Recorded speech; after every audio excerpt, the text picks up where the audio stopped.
Hello, everyone, and welcome to the YouTube Mall Builders Tuesday Night General Hangout. Thursday nights. Oh, man, this is starting off good. Thursdays Hangouts are for the general discussion of mall railroading that we all can set a topic to discuss for the night.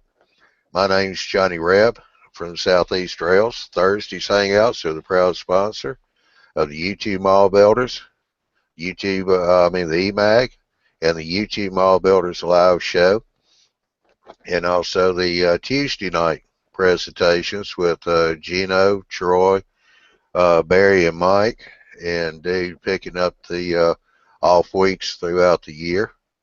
You need to go to YouTubeMallBuilders.com, check out the schedules for each one of those events to see when they're going to be on. Tuesday nights are running every other week now. And talking about that, last week was the Tuesday night presentation, and like Big Bill said in his post this week, Murphy showed up and had technical difficulties with the Tuesday night show. So we've rescheduled that show for Thursday the 16th, which will be next Tuesday night, because Miles has got a good presentation, Miles Hill, and we wanted to make sure that we got that one on air. So we're going to try it again next Tuesday night, and hopefully all will go well on that one. I want to thank everyone for joining tonight's show. I want to thank everybody on the panel, Chris, Phil, Troy, Mark, Jim, Jason, Dwight, Andy, and Andrew in Australia. Also, tonight's show is going to be a little different. If you read the post, and I want to thank the viewers too, excuse me for that. But tonight's show is going to be a little different. We're going to start it out, where'd my cursor go? Hey, here I am. We're going to have Jason here, Mr. J. He's got a bunch of gondolas that he's working on coal loads for us. So he is going to give us a demonstration of how he's making the coal loads. So I'm going to let him have some time here at the beginning of the show to demonstrate that. And then we'll do questions on it. If anybody's got any questions about that, feel free to ask them. The viewers, feel free to type in your questions there in the Q&A so we can get those out here on the air. Thank you, Jason, for coming in tonight. Yeah, no problem. All right, you want to turn your lower third off? Sure can. Yep. I'll get you presented here. Okay. All right, you got it. All right. Before you get started, real quick, for those on the panel, I don't know how it works in the recording for the Q&A people, but if you go straight up, you'll notice just before the invite icon, there's a red box there. If you click on there, it gets rid of the cameras at the bottom so you can see the screen a lot better. Go ahead, Jason. All right. Johnny. Hey, Phil. I hate to interrupt, but it says outside they're looking for a Q&A link. And I refreshed the page twice, and there's no Q&A or YouTube link posted on the Hangout. All right. Hang on, Jason, just for a second. Let me see if I can...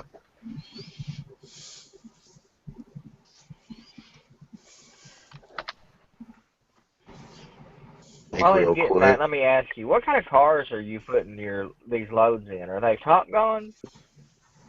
Well, I only have one Top Gun. I've got like a couple 100-tonner, 3-bay hoppers. Mostly they're going to be Bethgons. Them are the more aluminum-sided coal guns. They're there. They're 13 rib. That maybe once we get this live and get people in there, maybe you ought to mention what kind of cars you're working with, what kind of loaders, because I think people will care about that. You know, flood loading versus Well, yeah, we're still alive. The Q&A's up and running. I apologize to the viewers. I forgot to punch the button, so it wasn't posted. I just got it posted, so apologize for that. But all right, Jason, let's try this one more time. I'm being Murphy tonight. Yeah. All right. Yeah. So far that we've been talking. I talked about what type of coal loads I was using and all that, or what type of coal cars actually. But yeah, like the 100-tonner, 3-bay hoppers I would use. Also have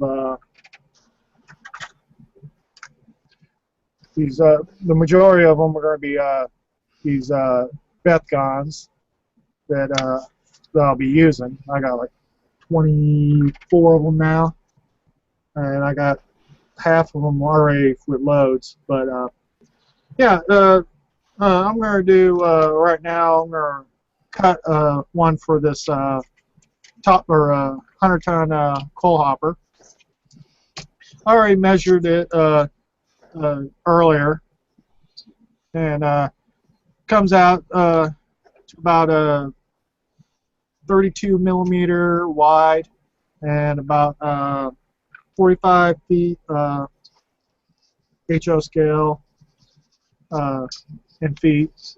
But all I usually do is use for my 100-ton coal hoppers. I've been using this presentation board, foam board.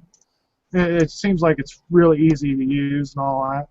And all I do is just measure where I need to cut and all that. And usually, good packing knife will do it. Cut right through it in about 2 or 3 shots. I usually just follow line and all that. And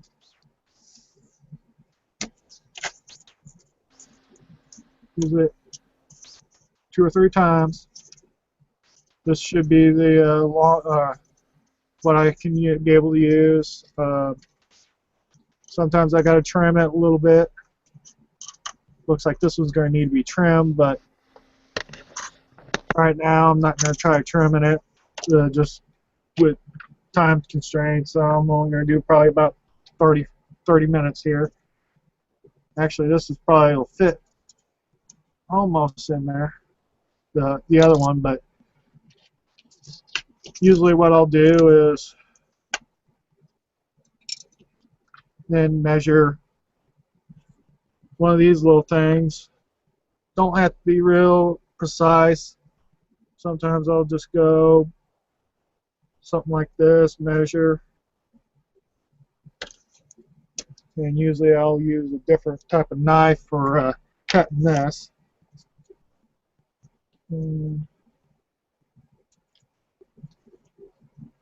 What I usually do is just go down, find a spot for it, and then usually I'll take one of these and just glue it in there like that, and then paint it up and all that. Sometimes we'll sand the wood, basswood, to make it a little rounder and all that, but usually don't have to do that much work. This is here one I already did.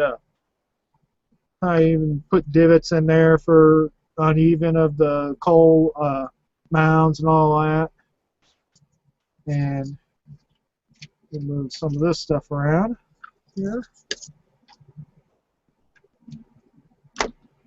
and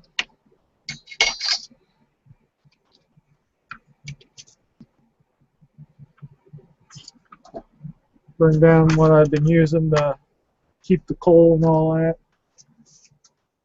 Usually I'll do a real good amount of glue on these.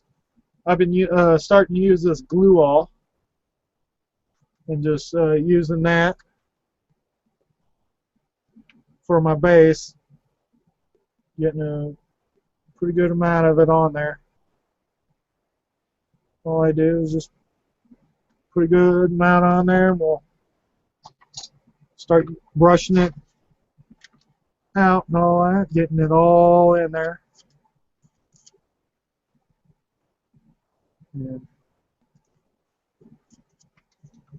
usually I can get it on there pretty good. I've been seeing now, the thicker I get it, the best the ballast and all that I use on that stuff.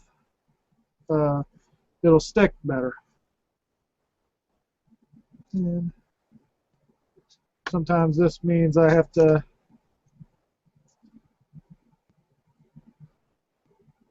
get my hands dirty a little bit too.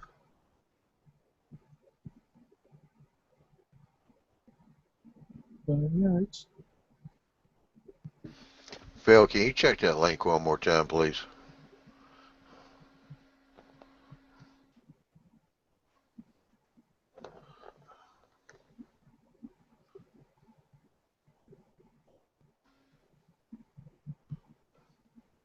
and usually do not get it on the edge because that'll mess up with your when you put the ballast on there, it'll make the coal load much wider. It's working. Okay, thank you.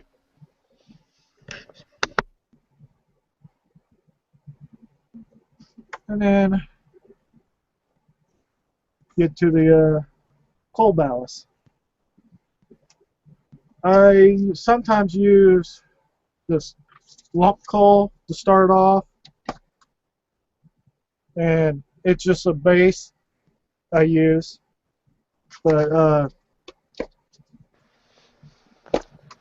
Is that real coal or just a? it's actually a Woodland Scenic product. Oh, okay. Called coal lumps, and I just sprinkle it on there. I use a plastic spoon to put it on there.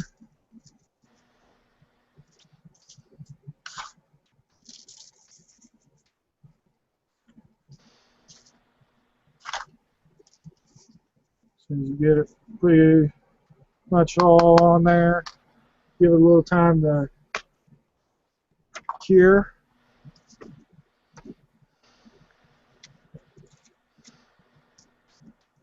Sometimes I'll just run my hand across it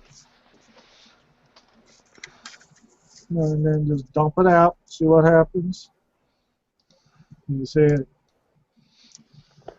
Got a pretty good amount of it on there right now. Sometimes you'll have to wipe your hand, finger across the sides, making sure it's not all on the sides. And then usually it'll take about good 15 minutes to dry pretty good. But since I had one already done up, all I have to do now is make a quick change. Usually just all I have to do after I get done with the excess ballast, just dump it in my little plastic little container. While you doing that, Jason, Big Bill has got a quick question for you there. What Okay. type of wood is used for the center of the board? It's a bass wood. It's a triangle-shaped basswood. You can get it at like Hobby Lobby, any craft store. And he's also asking, can any wood dowels be used on that? Yeah. Wood dowels can do work for it too. Yeah, just depending on how you want the center to look. Yeah, how you want the center to look. If you want your center to look like it's been Peaked. and then that's all. Something like something like I did to this one. Not much variation. Okay, let me get it up a little closer. Not much, but it's a pretty good peak and all that on there, and pretty good amount all the way That's using a across. triangular. Is that using a triangle shaped one? Actually, that one there, I did a little experimenting yesterday, or actually it was yesterday or even the day before that. I was just experimenting. What I did is I used, I glued two of these together, and then I took an X-Acto knife and just cut the top layer and just made a peak out of it. Oh, okay. But sometimes there's always variations and cold loads and all that, and it doesn't hurt to experiment a little bit.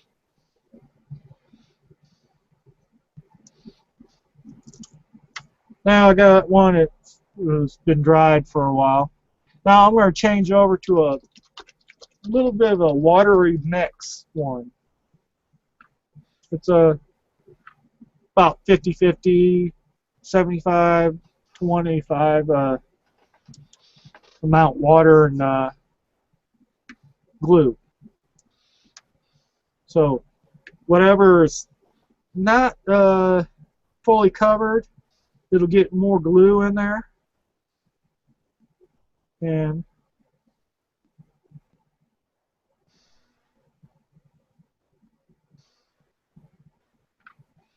it'll get in the cracks too. Now you take a brush and smooth that out a little bit, or you just leave the dots there? Actually, I'll play around with the load, moving it around because it's a little bit watery,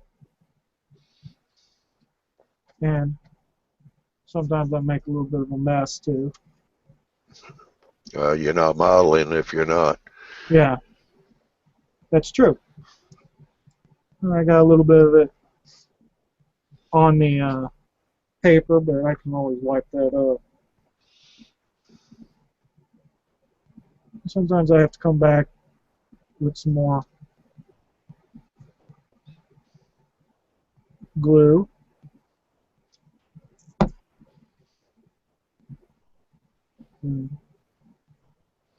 Well, I got it up. Get some of that glue off the paper.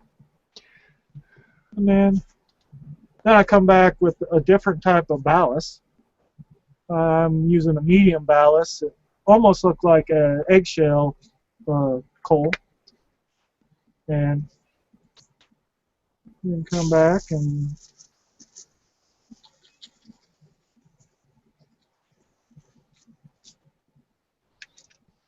dump a good layer of it on there.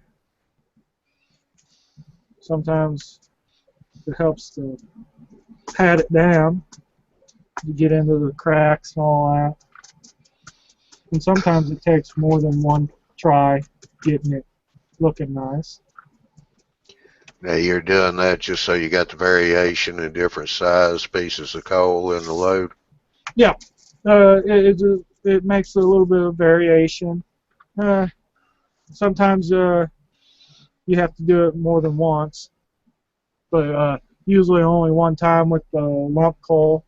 It's usually just a starter, and then with that first one, you can always pat everything down, and you can start another one because it'll move the coal that you already put on there. It's loosened a little bit, and it'll get into some of the spots. And then this is a little bit easier. You don't have to use a spoon and all that to pick up more coal and all that. You just take your finger and take pinches of ballast and dump it on there.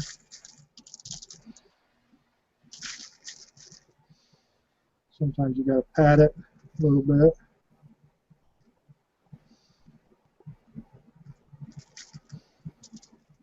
But like sometimes you'll have to do it like numerous times, 4 or 5 times. You can see it's starting to get a little bit bumpy and all that. Sometimes it's more prototype, and sometimes it ain't. But you can just work your way through it.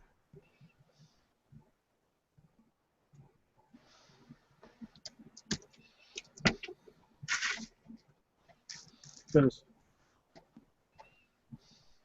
when they load, it's not always perfect. Unlike that one that I showed you of the Beth gun that I was just playing around with and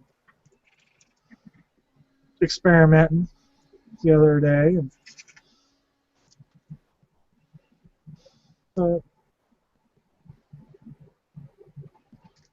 it usually takes numerous times. I think last couple, I think it was last week or something like that. It's always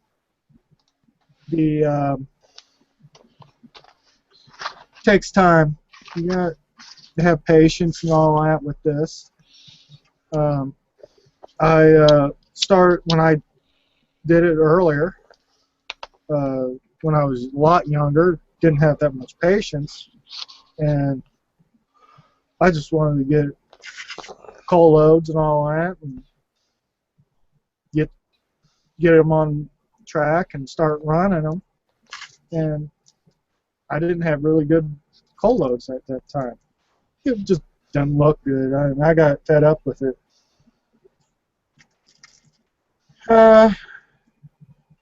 Let's see here. What's the current question asking? Would you wet down or wet that down with wet water before you put before you put your 50-50 glue on it? 50-50? You could. I don't do it, but you can do it. And one thing I found that works good, Jason, instead of just using wet water in a case like this, is when I make up my 50-50 glue, I'll go ahead and put some alcohol in that. Yeah, that's the same thing as wet water right there. Yeah, it is. It'll wick it on down. What it does breaks the water tension. Yeah. You can see Bill's Bill's got another question up here. Could you stack metal washers on that so that it would add weight to the car to simulate a weighted coal car? Yeah, and also you can use it as a magnetic force. You can just take a magnet and it'll just pick it up. Yeah. Right off the car. I mean, modern day when they load the cars are constantly moving. The coal just goes in. Yeah. That's the reason why you see the ridge. But in earlier days, I've noticed in pictures where the coal seemed to be in mounds at the top. Yeah. That's where they just move the car a little at a time as it's loading. So with the washers, that would give you the same effect there. Yeah, it would. It would. And it's whatever you feel comfortable with when you I would think if you was going to put washers down there and then put your coal on top, that you'd probably want to use epoxy glue to put the washers down to make sure that they stay in place. Or you could use goo. That'll be fine. Actually, goo is made for plastic, made for metal. Even you can glue Actually, you can probably glue any type of wood, plastic, or I think what's the other one? Paper, probably you can do. But it's more bubbly and all that when you do paper. Yeah, get a lot of Cardboard. warpage. Yeah, you'll get a lot of warpage. So that's That's one thing why. you're not getting from that presentation board, I assume. Since you're Uh, using glue on that, it's not wanting to warp that paper. it's well, when I did the one with just a single level, it did warp a little bit. That's why I went in and put that triangle piece on it. Oh, so that's twofold then. It's to help the warpage and gives you your ridge. Yep. And with the basswood, it don't warp as much. Mm-hmm. That's why I went with the EC Bethcons. We keep telling your boss at work you are smart. Yep. And you can see on this one, you can still see there's a piece of the ridge still shown. What I usually do is I'll go on top here. And usually you're not going to do it perfect in 4 or 5 times. Sometimes it takes longer. 6, 7 times, 8 times, 10 times. Usually if you just take your time doing this, you'll get something that'll look nice. Yeah. Something like. Yeah. Hang on one second, Jason. Okay. Clancy, I know this is your first time in a live show. You don't have Q&A since you're on the panel. So once we get done with it, just hold your question, and once Jason gets done, everybody will get their time to be able to ask him some questions on it, okay? All righty. Back to you, Jason. Okay, and then after you're pretty much done, you get a cold load somewhere like this. Yeah, let's see it. Oh, there you go. Now I can see the ridge in there pretty good. Yep. Yeah. It's looking nice. Yep. And actually, the one I'm going to be cutting up and all that, that I already cut up with the presentation board and all that, that's going to replace one that I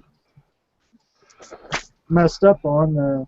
I think a bunch of you guys already seen it.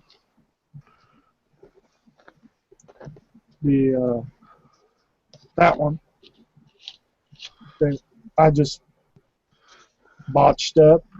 And thing is, I really didn't lose a lot of money out of this. I don't know. I think really if you just put a little more glue up there at the top, put some more of that rough coal on there, give it a little better texture, it'll probably come back looking pretty decent. Yeah, but I feel like I messed it up too much, so I'm not gonna really worry about it. If I want to, I can always come back to that one and take a look at more looks at it and all that. Another Q&A. How many of these can you do in one sitting?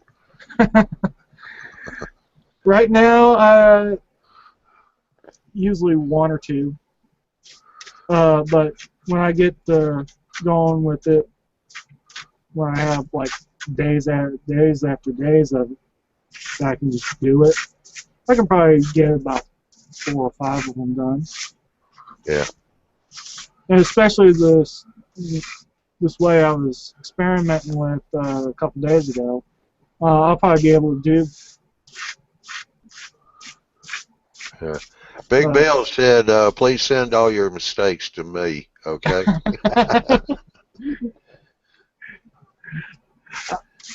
I'll send it in the mail as soon as I get all the mistakes all gathered up. Yeah, because what you call a mistake, you know, a lot of people don't see it as a mistake. Yeah. So.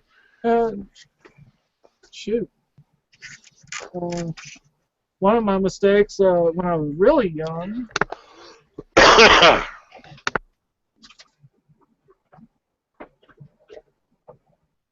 did it out of cardboard first time.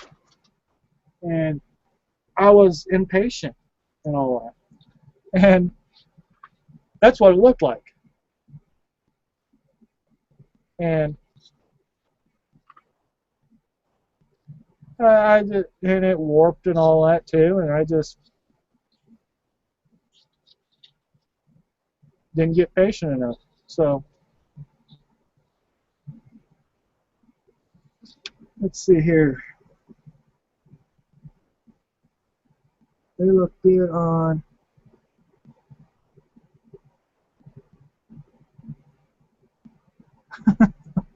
All right, you can show one of your finished cars again there. Let's get one more look at that.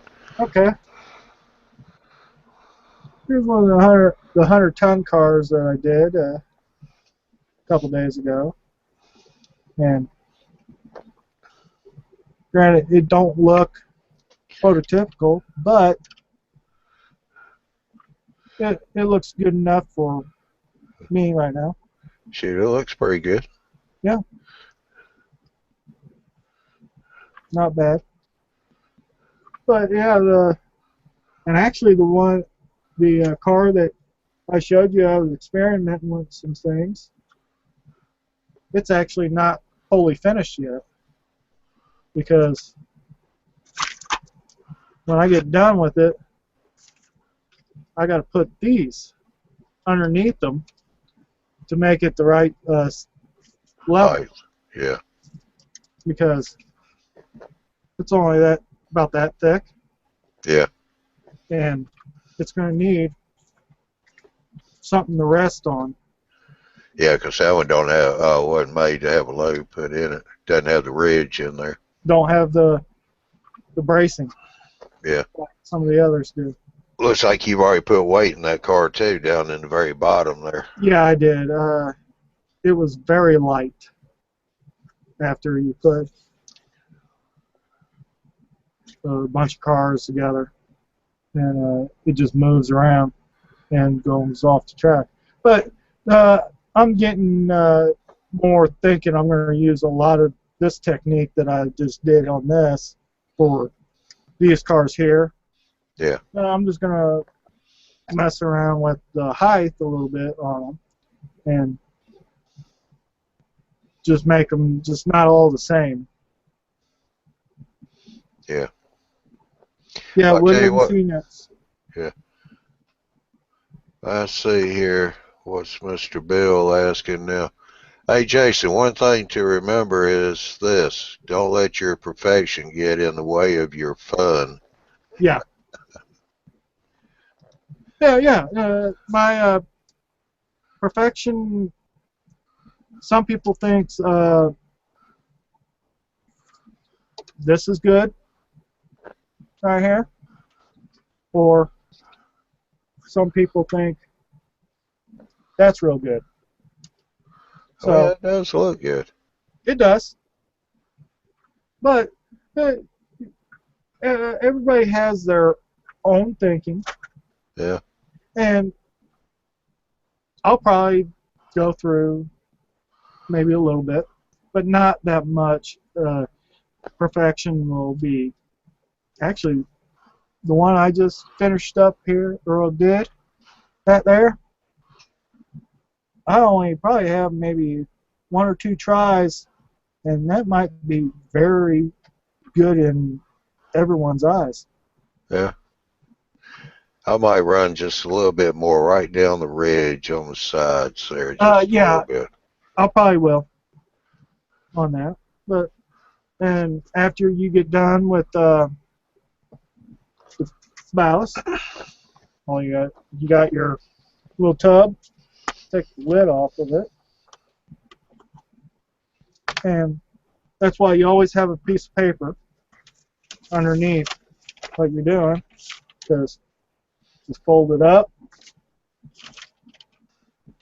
And then all you gotta do is just dump it right back in.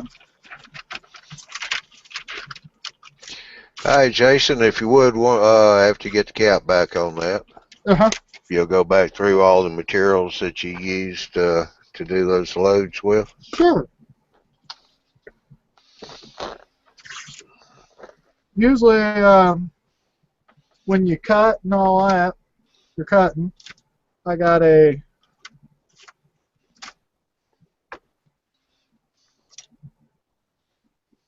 good packing knife, X-Acto knife. Yeah. That'll be a good way to cut. Then when you're making a base coat, what I've been using is this apple barrel black acrylic paint. And that's painting the presentation board before you presentation board and the or the basswood and all that. Yeah. And sometimes when you're doing that, you probably want a vinyl glove so you don't get it all over your hands, and then you got to stop, go wash your hands before you're doing anything else. And usually when you're wanting to do this, usually you want a little paint tray or something like that. Yeah. To put the paint in. Then when you get wanting to do gluing and all that, you can use this goo here, or you can use super glue, crazy glue, something like this. That's gluing the centerpiece down the triangular. Yep, centerpiece. Piece, right? Yep. Yeah. Centerpiece, or gluing down both two presentation boards. Yeah. Like that. Anything like that. And then when you start doing the gluing and all that, I usually do 100% glue all for your first coat, and just spread it out. And then when you're doing cold loads, I'm using Woodland Scenics, both are. This is the medium ballast, and this is lump coal. Both Woodland Scenics. I don't even know if they have this the lump coal anymore. It's pretty old. I think they still do. They still do. I see it at the hobby shop. It's B93. It says.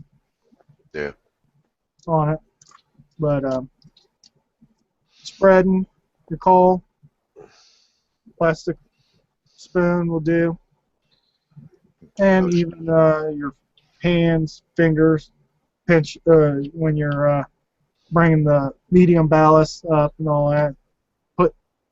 Doing pinches when you're doing the water down stuff and all that, and if you think it's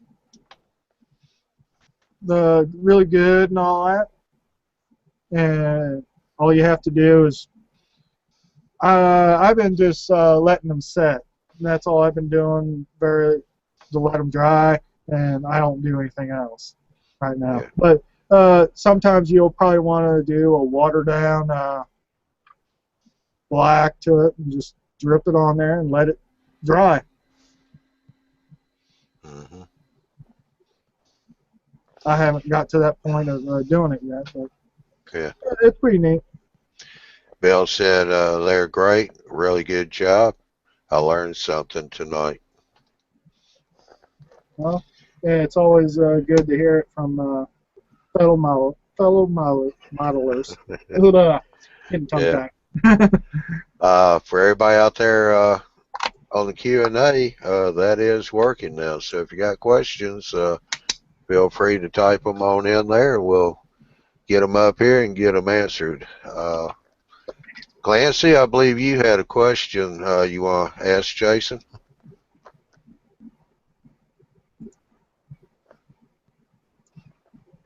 Yeah, but I know is that removable loads? Yeah, they are removable.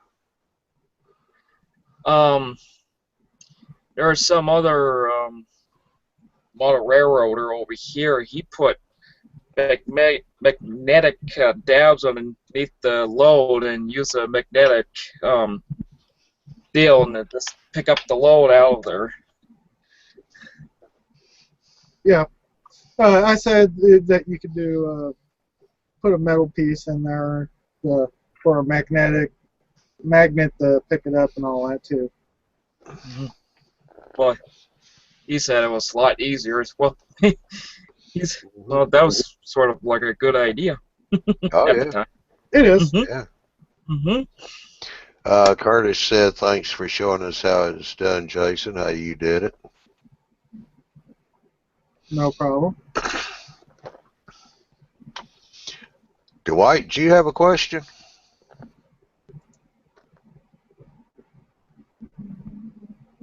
Hello, Dwight. Yeah, I just wondered. Some people maybe they don't want to buy the Woodland Scenics ballast for coal, like to be using. You ever tried any other materials? I really haven't because I like what I see with the Woodland Scenic stuff. But yeah, you can use. There's I've seen some people have what it is the stuff to use for aquariums. That they just use that, and it looks like coal, somewhat that I've seen on YouTube. But it's up to you. Yeah, I've also You can use seen sand. people. Yeah, I've seen people where it was available. They've actually used real coal. Yeah. Grind it up a little bit or just sift it out till it got to the size that they wanted for the coal loads. Yep. How about charcoal?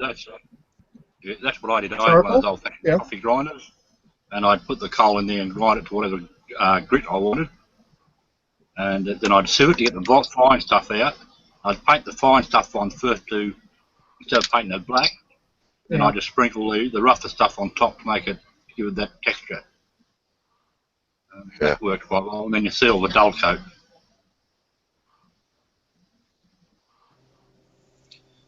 Yeah, the problem with a lot of materials is getting the right kind of coal has a slight glisten effect to it. So some materials like the aquarium material has a really nice glisten to it, but the texture's all wrong. The Woodland Scenics product is actually pretty nice because it has a somewhat squared edge, and because coal breaks in a somewhat, ballast is a somewhat round stone because of the way crushing gravel works. But coal, on the other hand, breaks semi-square because it's very similar to a shell rock. So real coal's good. The wood pretty good because you want a somewhat square edge to it. Real coal has a nice glisten. Something Miles suggested using, so you could use whatever material you wanted and paint it black or whatever. And Miles suggested using Pan Pastel's pearl black Pan Pastels and kind of dusting that onto it because it has a glisten effect. Because coal is not very flat in color. It's closer to being like black glass. So you want a glisten effect, a slight glisten. Yeah. And I like the Woodland Scenics product for that. It has a really good texture. It's very, very close. I like real coal, but the only substitute I've seen for real coal that's very good is the Woodland Scenics. By the way, Andy is in his car right now, so he's on the telephone. Hopefully it comes up in the recording. I did go in and boost his volume a little bit so it'll be a little easier to hear him. Sorry about that, guys. I want to participate, but gotta make a living. Oh yeah, no, not a problem. I just wanted to say that I was trying to boost your volume. So did that come up, Jason? Is he louder now than what he used to be? Yeah, I can hear him. Okay. All right, thank you. Yeah. Yeah, we don't want to miss anything Andy says. I'm sure it's incredibly valuable. Let me just say one last thing. Very good job, Jason. I'm really liking what you've done. I mean, I've watched you for several months, and you've really figured it out over a period of time. Yeah. I'm giving you a Sometimes it standing takes O. time. I'm giving you a standing O.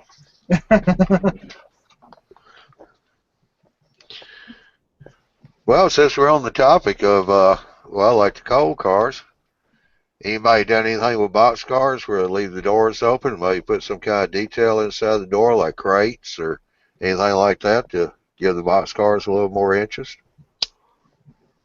I remember Gino putting something up a couple months ago that he was doing it to his O scale before he decided to quit on that and go back to HO. But yeah, he did something that was similar to what Model Railroader did in one of their issues. They put straps in there where the door is and all that, and curled some of the straps so that it would look like it was been weather beaten and all that. I'll tell you a product I'm really fond of is American Model Builders. They make a lot of those really inexpensive laser cut materials, like flat card decks and roof walks, out of laser cut, real thin plywood material with a self-adhesive back. They make a product that is a wood decking that you can put on the inside of the boxcar for the flooring and for the interior walls, because most old boxcars had a slat wood wall. And that's like a $7 or $8 American Model Builders product with a self-adhesive back. And that would let you see, that simulates a good wood floor and the wood interior walls of a boxcar if you're going to leave the door open. And a little bit of India ink and alcohol will stain that up and make it look like old wood. And I really like that. I haven't used that product yet, but I'm really fond of the pictures I've seen of it. Yeah, I've seen a lot of guys etch their own brass bits for box cars. They get a laser printer and they print it onto that overhead transparency paper in reverse, and then they iron it onto their brass shims so it stays there, and then when it cools they peel off and leaves the black ink on the brass, and then they just drop it in an acid bath. It's I forgot what it's not actually an acid. It's photo. Yeah, it's a photo etching. But what components are they etching for that? Are they etching like tie downs and stuff? Yeah, tie downs, handrails, brake wheels, all sorts of very fine stuff. Well, I'm all for etching and doing my own parts, but one more product mentioned, Precision Design, who is a sponsor of YouTube Model Builders, and I use their tie plate or their mold plates, or the railroad calls them fish plates. I use that product, but Precision Design at pdc.ca, I think Johnny will know. They have laser cut resin paper tie downs and ratchet tie down straps in HO scale. So you could buy some of those and lay them inside the boxcar. And a lot of times back in the good old days, you'd see an open boxcar door, and there really wouldn't be an empty boxcar, and there'd be all kinds of trash laying in there. They would leave pallet bases and tie downs and straps and chains, and so there's a lot of that detail stuff that we're missing by not opening the door and leaving some trash in there. Yeah. Got one question here from the Q&A, and I apologize for messing your name up, but Lemke Railroad 1. I'm all steel mills and was wondering if Woodland Scenics can be used for Coke cars. That's hard. Okay, so Coke tends to be more rounded, and because it's been baked. It's also very, very flat in color, closer to looking like cinder. Because actually, it's very similar to cinder. Cinder is coal that didn't burn up completely, and Coke is coal that has been essentially cooked. So I think if I were going to do it, I think I'd do exactly what Jason is doing, and then spray it flat black, because it should have no glisten and no bright shininess to it. It is a very flat black in color, and you might even want to just use round ballast, not Woodland Scenic's ballast, like Scenic Express or one of those products that's an actual natural rock, so it has a rounded color, and then just spray paint it flat black, and that would look like Coke. But you absolutely do not want, the thing that I like about a good coal load is a nice glisten, and with Coke, you absolutely do not want that glisten. That's just my take. Yeah, sounds good.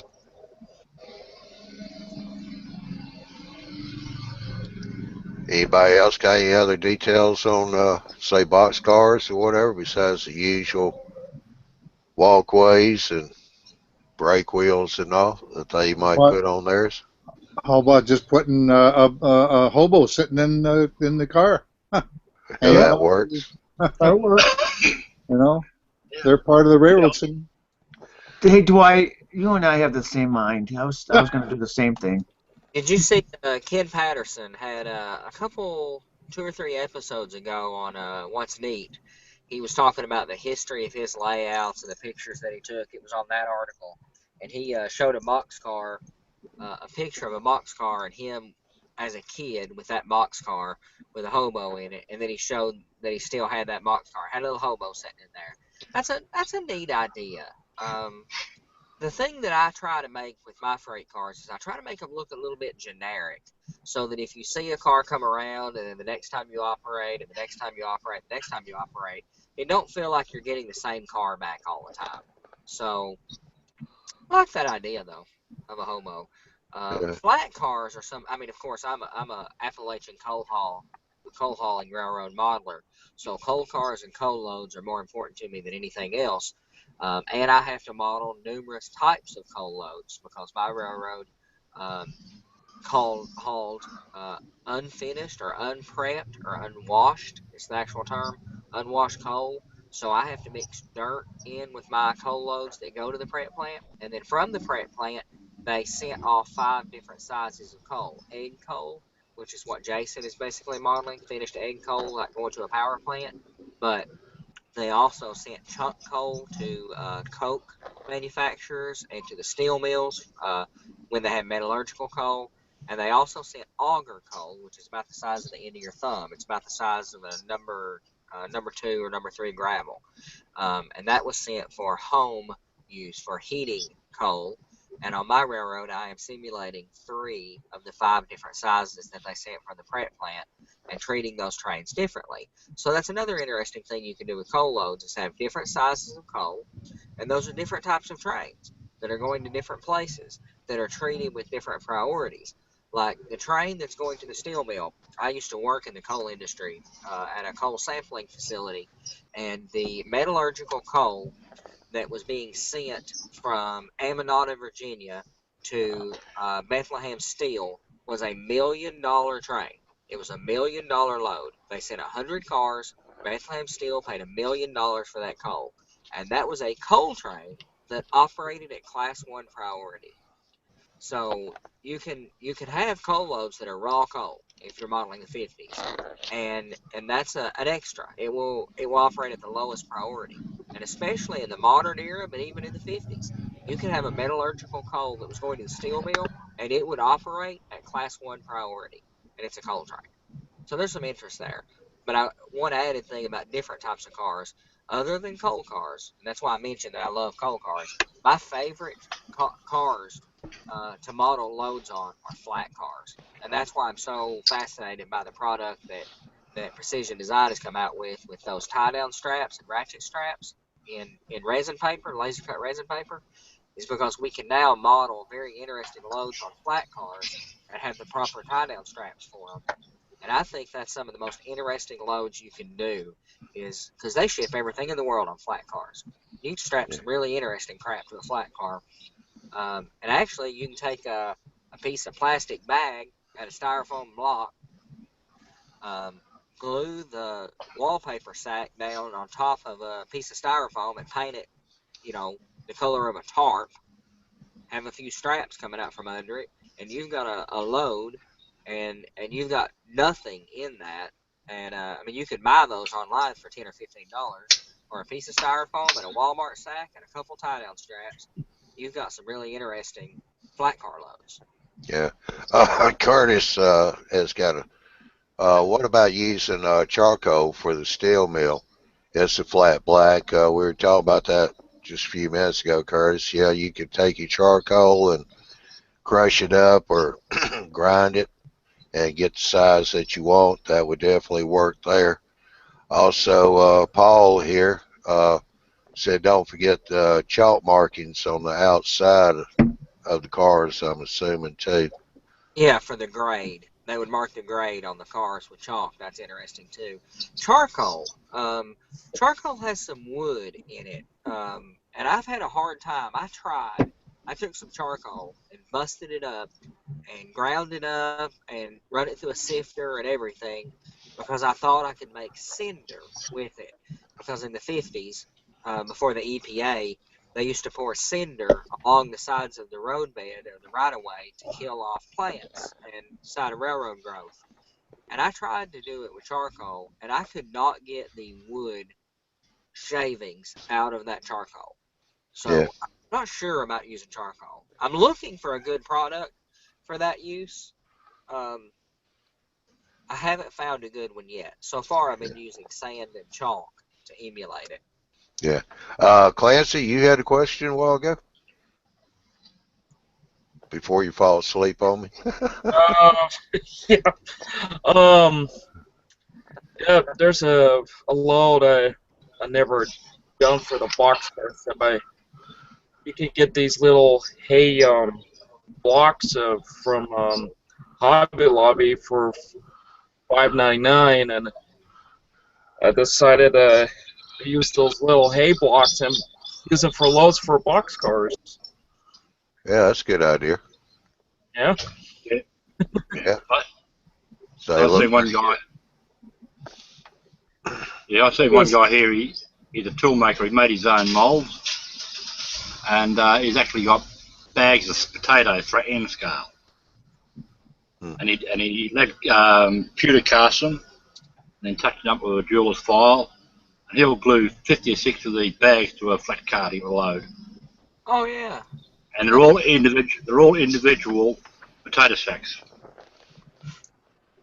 I'd like to know about. I like gondola loads too. They're about as interesting as flat car loads to me. And I've seen some commercial loads that you can buy for scrap metal, and some of them are okay. But I've seen pictures online of loads that people have made for scrap metal that looked a lot better. And I'd like, anybody got any ideas of how to recreate that scrap metal with some product that we can get access to instead of buying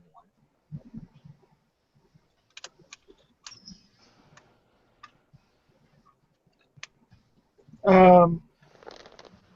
I don't know if it's actually a gondola load, but I know flat car loads. You can use. Here, I'm going to switch over to the other camera real quick here. And drinking straws. You can paint them up, use them as pipe loads. Yeah, paint them flat black, call it a day. Yep. Yeah, a lot of my flat cars, I buy tubes of timber that you get for model boat building, and I just cut it off at odd lengths and stack them on there and sort of a little bit of glue, so you got an actual timber load on them. Yep.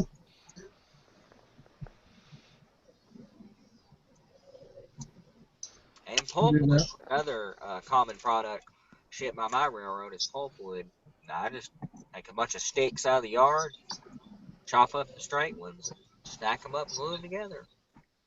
That's the best. That's the best things you get out of the hobby. There's things that are free like that. Oh yeah. Yeah, one of the one of the guys went round to the local woodworking shop here, and he got a couple of buckets loads of sawdust. Wood And he chips. said that to give him different grades of wood chips for his loads. Yep. Yeah, we got really fine, really fine. So you'd have to chop it up more. But I took regular sawdust, like what come off my saw, and run it through my coffee grinder, and it made a fine, like baby powder type of sawdust texture that I'm going to use in my wood chip guns. okay. Bob, there is the panel link there. You have to scroll down, but it is there. And real quick, while I got the microphone, got one here from the professor. Scrap metal.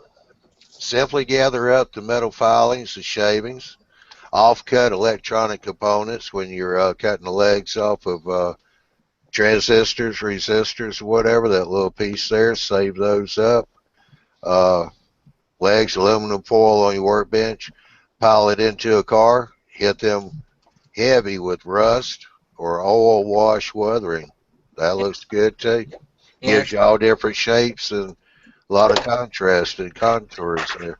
yeah, and a little bit of steel wool mixed in. Yeah, all right, I can see that working. Yeah, I can see that working. And a link that Miles sent us the other day for a company that made some detail parts had some small gears and kind of small detail parts. You could throw a few of those on top, so it looked like you had some parts. They had auto scrapyard parts, had some doors and hoods and stuff, and you could make up all that scrap and then just throw a few of those parts on top. Hit it, spray bomb it a little bit, and then rust it real heavily with some chalk. And I've been making a natural rust out of steel wool and screening it down and sifting it down, so I have a powder. And also, when you're doing your models, keep the sprues. You can use them as scrap. You can cut them to size, grind them. You can make up all kinds of loads. Yeah, Yeah. Model Man Mike used that as piping on a lot of the sides of his buildings and stuff. I've seen him do that. And then I seen somebody the other day building an antenna by taking a sprue and holding it over a lighter and pulling it apart so that it made a string of plastic that was bigger on one side and got smaller in the middle. So it made a kind of a pointed piece of plastic, all by just pulling it apart over a lighter. And it makes it fatter at one side and really thin in the middle, cut it in the middle, and the guy made an antenna for a boat with it. It really looked awesome. Yep. Okay, it's midpoint here, so I want to let Andy take a breath and make a midpoint announcement. But before I do that, one more from the professor I can't refuse. Andy, look carefully at the rubbish in the dumpsters. And he's got a link here, staff.fairlight.com. Evidently they're having that. Also, I have found out how to do the cut and paste where I could get all these links that people post in the comments into the comments now on the videos. A fellow told me how to do that the other day. He demonstrated it, so it does work. So I'll get that done. But Thursday's Hangouts are the proud sponsor of the YouTube Model Builders, the eMag, and the YouTube Model Builders live show. The website is YouTubeModelBuilders.com. We also are the proud sponsor of the Tuesday night Hangouts. Go to YouTubeModelBuilders.com and you can check the schedule for each one, Tuesday night Hangouts, the live shows, and also for the eMag. You can also sign up on the eMag to be notified when it comes out. We've got about, another month, I think it is, and they'll be coming out again with a new issue. JD and his crew always do a good job on that one, getting those out. Also, hopefully people enjoyed what I did tonight with having a short presentation at the beginning. I'm going to do it again next week. won't tell you who's going to be here, but yeah, it's going to be another good show. It will deal with locomotives, I'll tell you that much. So you want to check back in next Thursday night and see who that one's going to be. But he's going to be doing a little work with some locomotives. That'll be pretty interesting. And so that concludes the midpoint announcement. Let me look here. Mr. Roberts got a problem.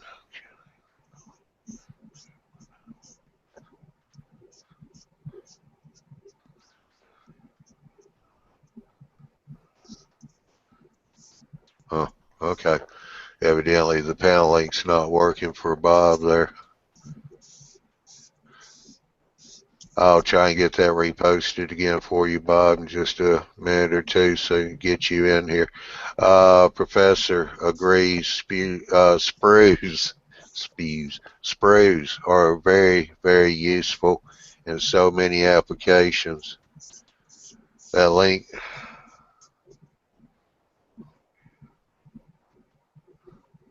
Oh, okay. Thank you, Professor. Short-term link, the one he posted is just a short-term link, so if anyone can see that, want to go to that, they can. He says it's only good for about 5 minutes. Paul here's, I'm not seeing the panel link on the home page either. Alright, I don't know what's going on with that. I guess Murphy's still messing with us on those. I just posted this link on the Google Plus for Bob. Did you? Okay, thank you, Jim.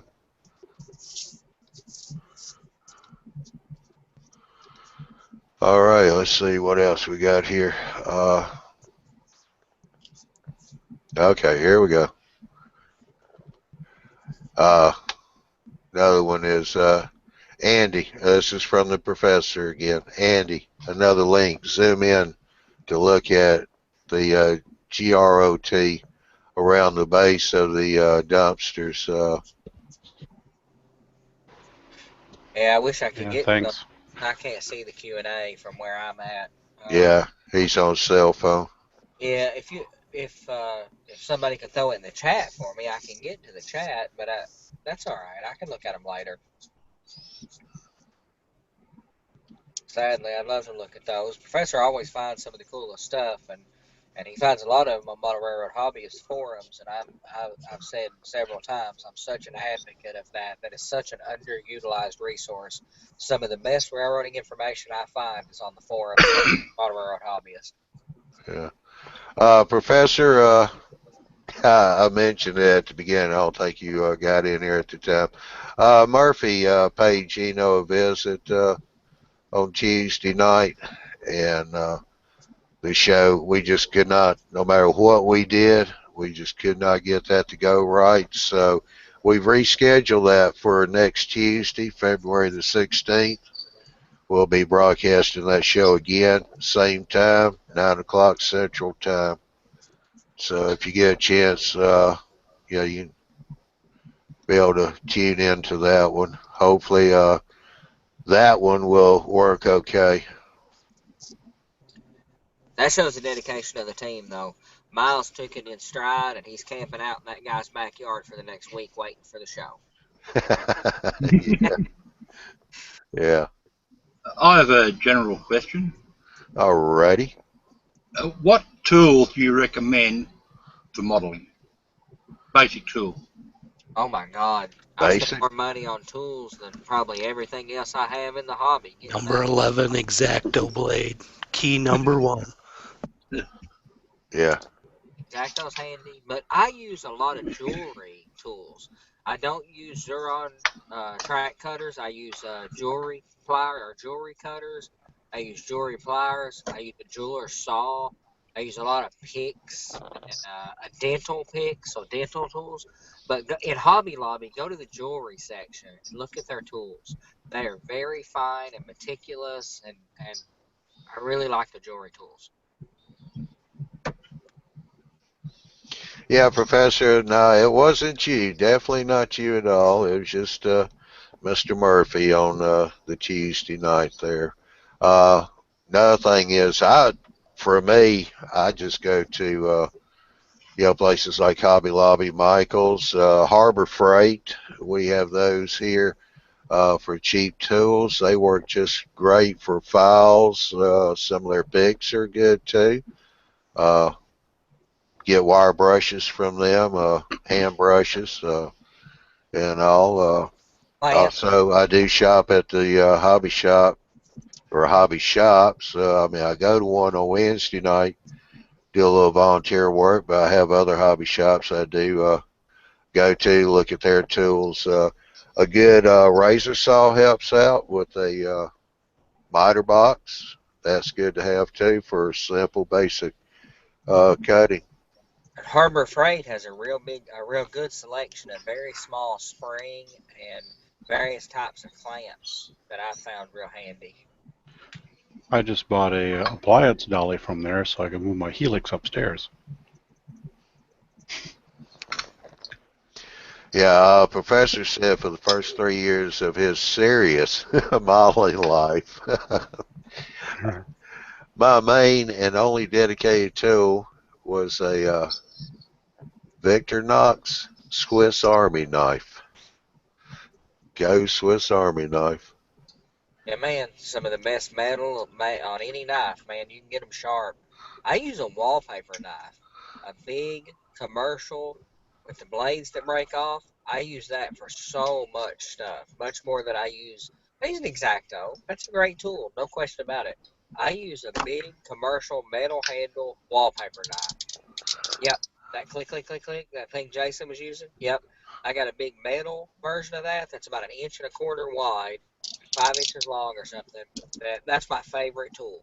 I've built all of my styrofoam substructure, most of my scenery, all with that wallpaper knife.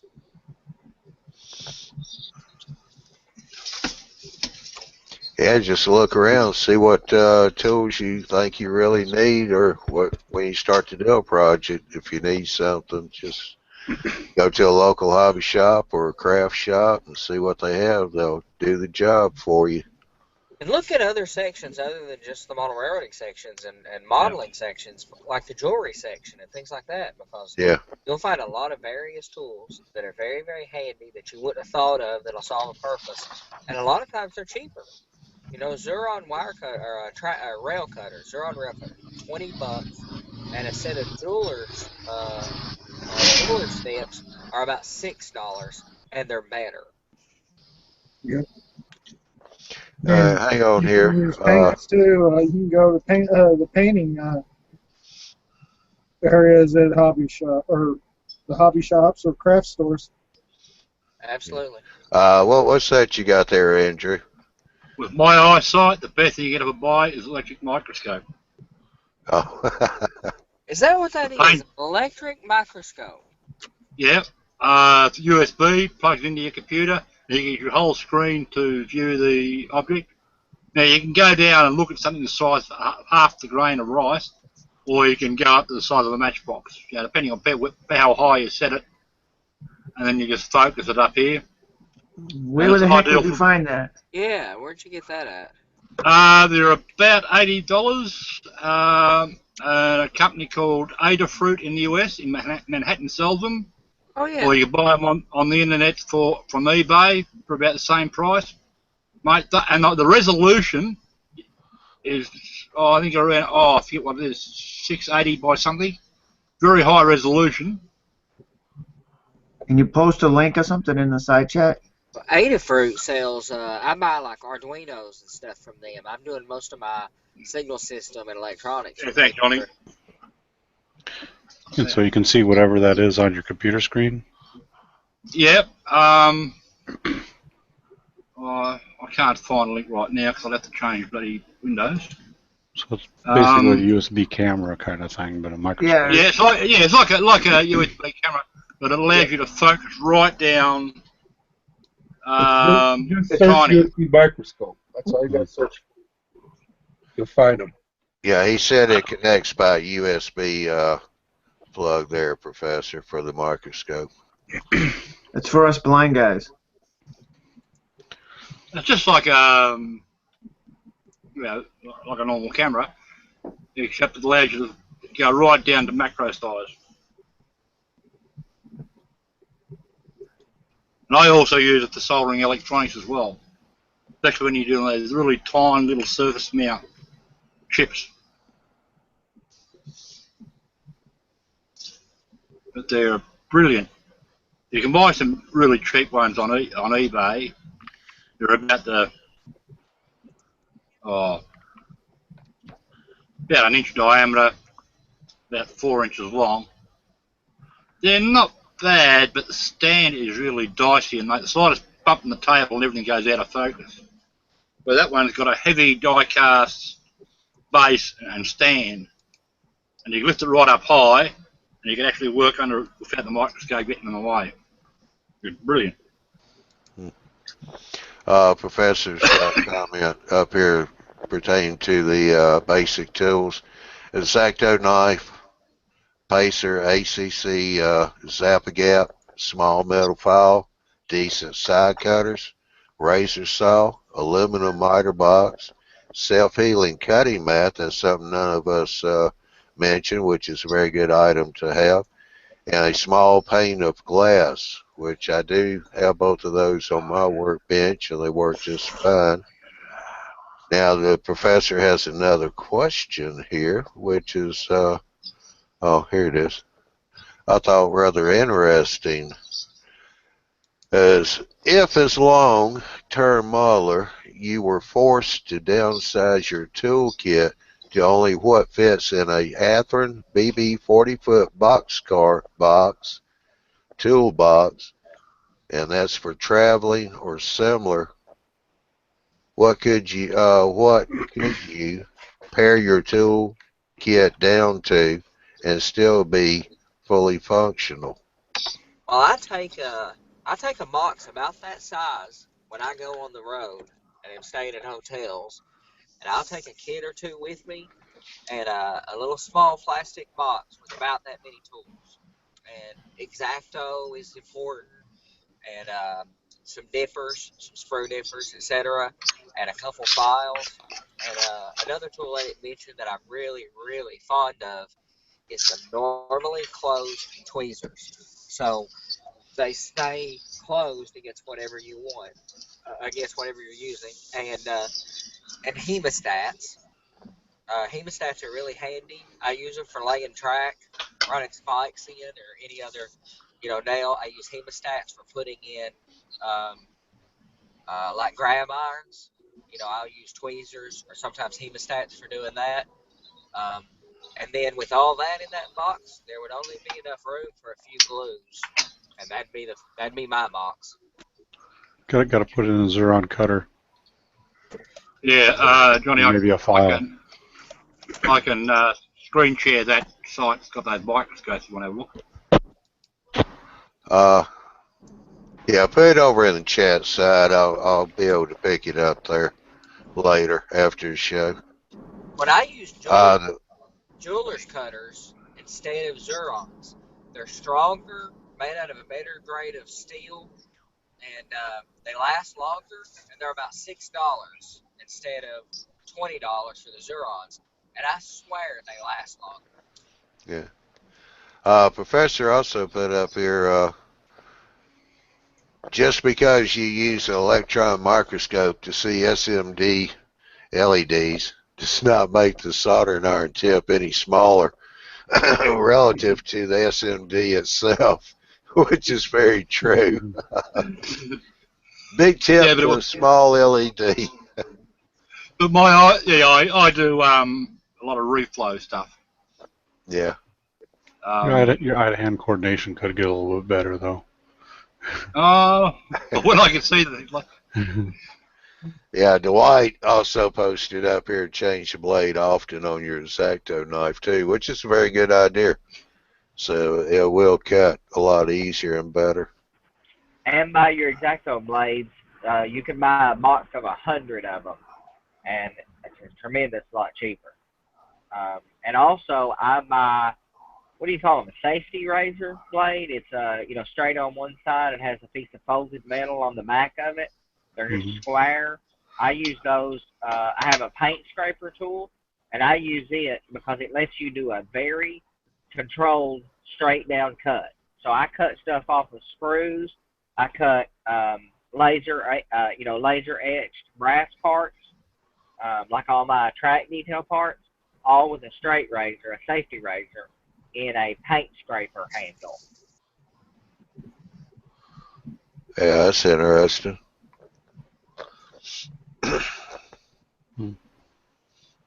It gives a really fine edge, and it's very, very intentional, exactly where the cut goes. That's one of the things that would go in my, Athearn box of tools that went with me. And I just got a little cheap plastic handle that makes it not wear my hands out cutting detail parts. And with all those track detail parts, anybody that's ever watched me, on a Hangout making my track, I got to cut all those little etched metal detail parts out. And that's the only tool I found that can do those anywhere close to accurately.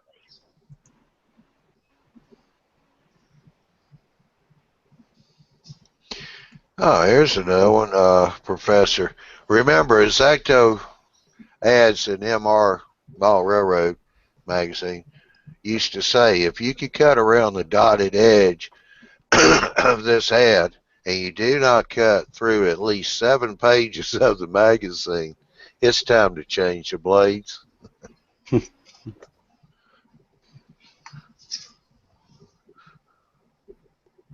Yeah, true. Well, Yeah, speaking of cutting paper, a really good pair of scissors is invaluable. And I buy the cheapest haircut scissors. I started out by getting in trouble using my wife's haircut scissors for modeling. And that might be the most trouble I've ever got into in my life was over her haircut scissors. But you can buy a set of haircut scissors for about $15, and they are very, very fine edged. And they're really good for my favorite use, like cutting shingles and cutting some of that real fine wood material for laser cut building kits. Really good fine edge haircut scissors.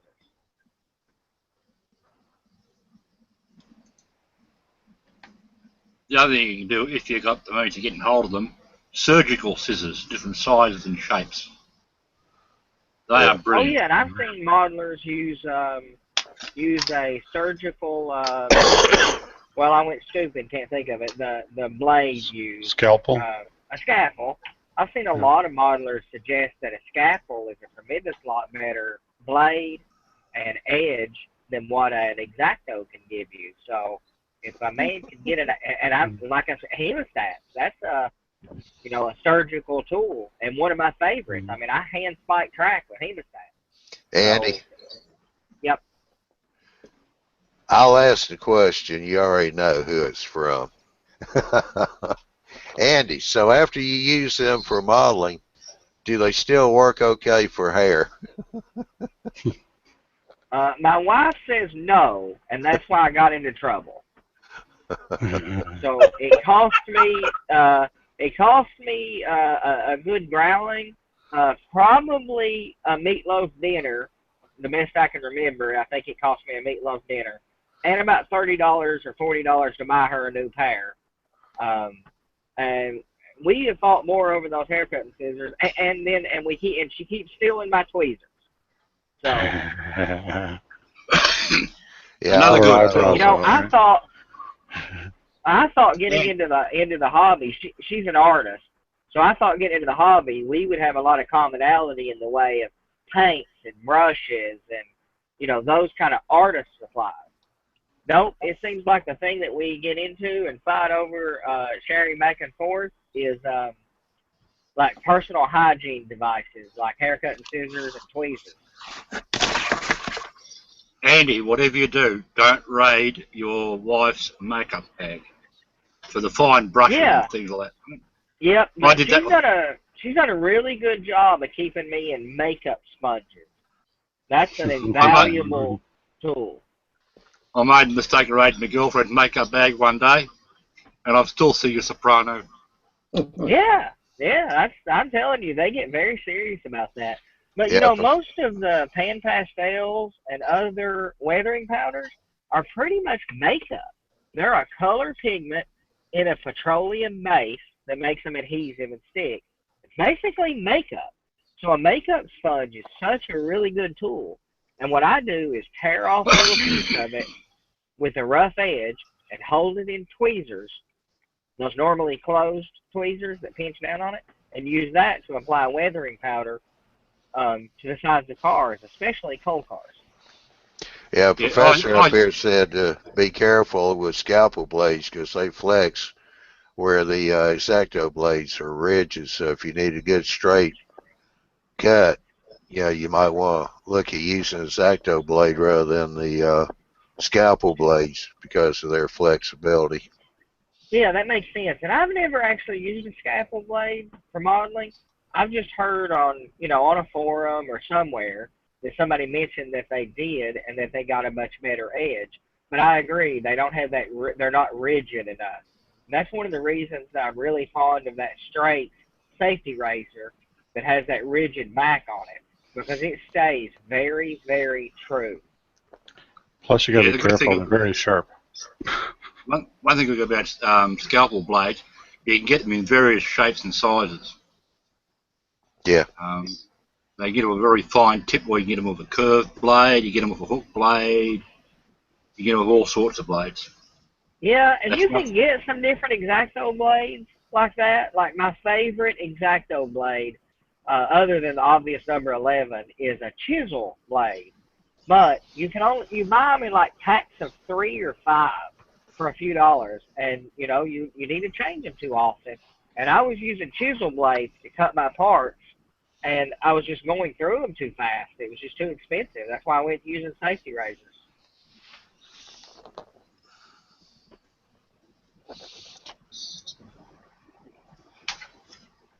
Professor's got up here separating HO edge fish plate details and similar from an etching. Slow process and painful with a fine, accurate Zerron cutter. Yeah, I can see that. Well, and I cut the tie plates out of the molds from the Proto 87 stores, and they suggest using scissors, but I cannot get a fine enough edge. I just can't get enough edge with them. He's complaining about the HO ones. Why do you got to do the end scale ones?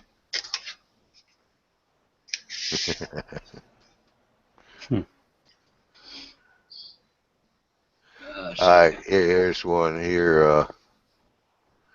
Does anyone resharpen their X-Acto blades, and what do you use? Is a honed edge better or worse than factory once you've resharpened it?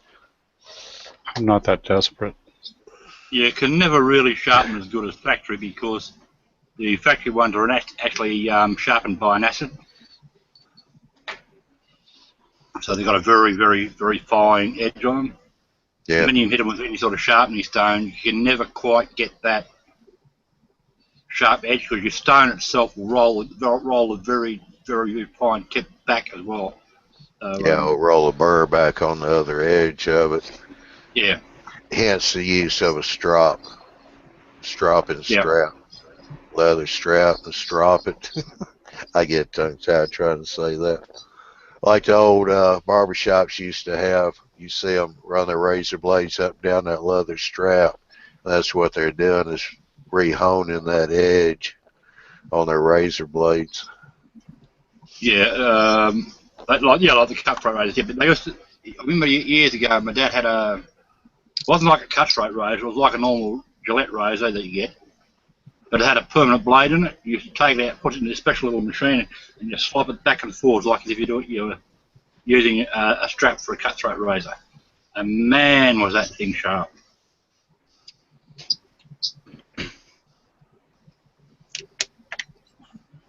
Why isn't my screen coming up? I couldn't tell you. I'm not there. I'm here. You're no help. I was going to hold up those end scale fish plates. Um, All right, while you're working on that, Professor's got here scalpel blades and Exacto number 11 blades. Also have different shanks. They are not directly interchangeable. Ask me how I found this one out.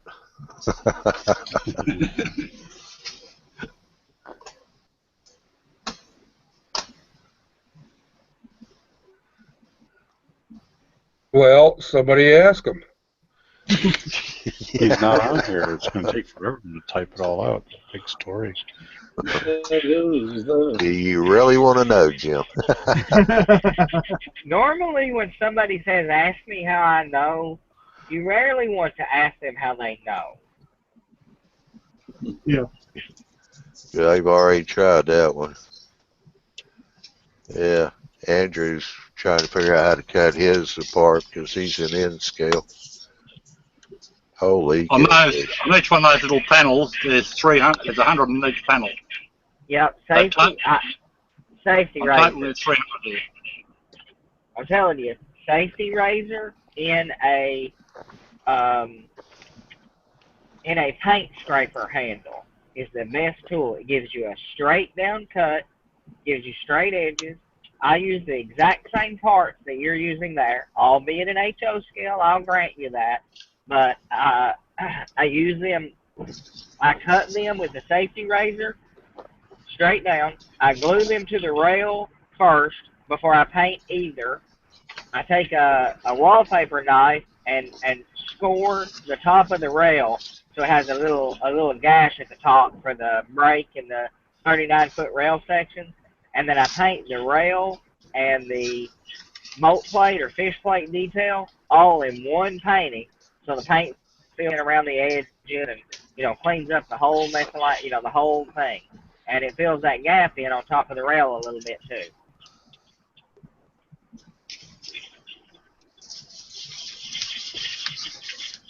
Oh. Other essential tool. Yeah. And then a Murray gauge. If you haven't got one of those, you're in trouble.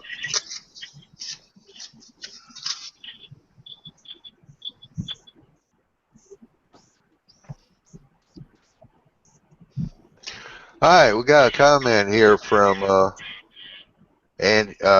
yeah, hey Andy, I got bad echo from you. Can you mute your cell phone? Thank you. The Redneck Railroader. Hey, how you doing tonight? Glad to see you can make it to the show. Thank you guys for the tool advice. I found most of the stuff at Hobby Lobby. Could you tell me what power supplies you use? I have Digitrax, and after about a month of troubleshooting, I found the power cord to be bad. I have invested in the 20 amp power supply. Ooh, yeah, I got that one too. Haven't used it yet. All right. What do you guys like for power supplies? For Digitrax and your DCC system, I would use a Digitrax power supply.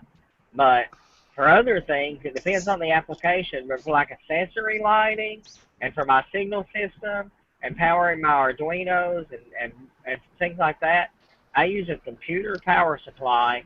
And if you'll Google online how to hardwire an ATX power supply, it will show you how to jump two pins together so that thing is permanently on, and it gives you a 3.6, a 5 volt, and a plus and minus 12 volt power output that's very steady and pretty doggone energy efficient, and a 500 watt, which is a lot of power, is pretty dirt cheap, if not free, out of a scavenged computer.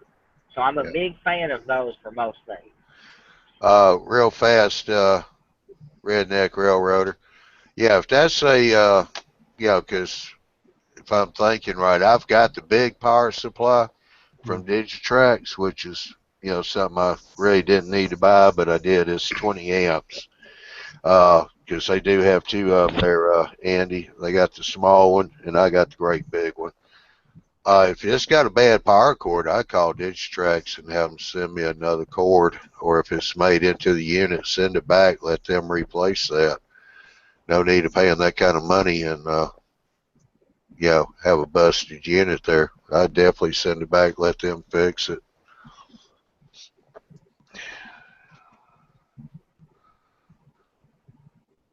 Yeah, I think I would do the same thing. Yeah, 'cause we just at the store. That big layout that we've been working on, it's 26 feet by basically 8 feet. A lot of track on it. They run a lot of, it's all DCC. They at times have a lot of sound on there. Engines just sitting there idling. They've got a couple of the sound cars on there, refrigerated sound cars. And all that whole thing has been powered by a NCE 3 amp power pack, and I didn't drop that many feeders. I got a number of them on one end. The other end really doesn't have about 2 feeders on it.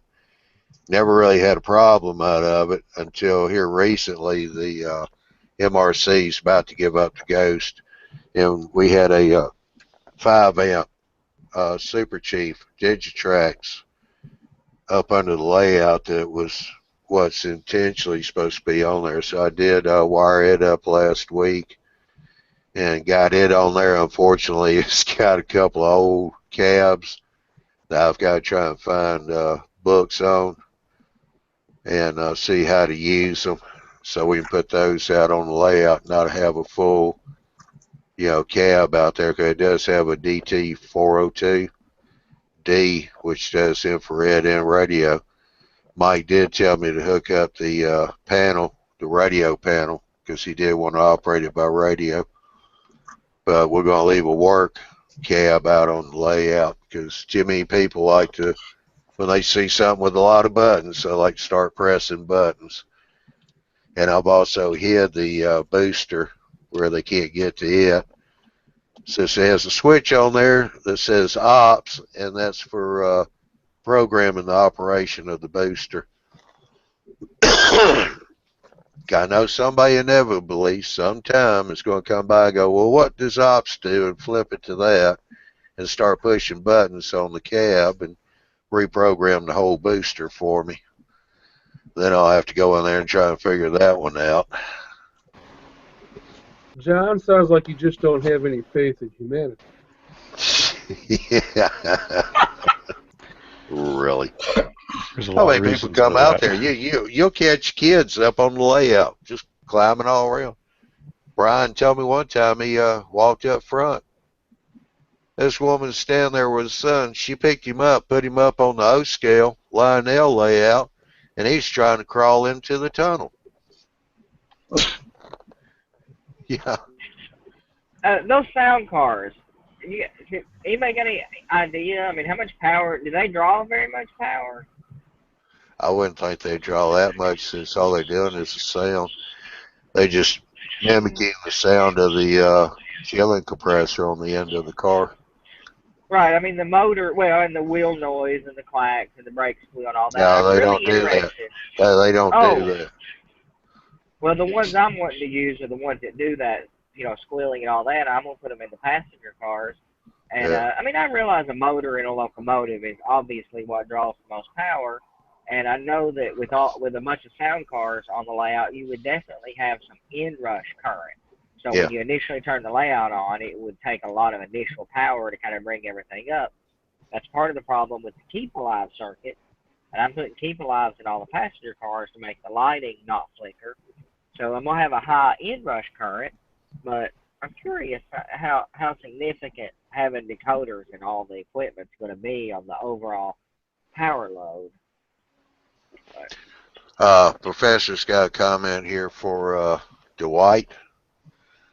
It says, Dwight, lots of sound equipment locos simultaneously, plus a load of DC power accessories equals current suckers. Yeah, it will draw the power. You got a lot of stuff on there.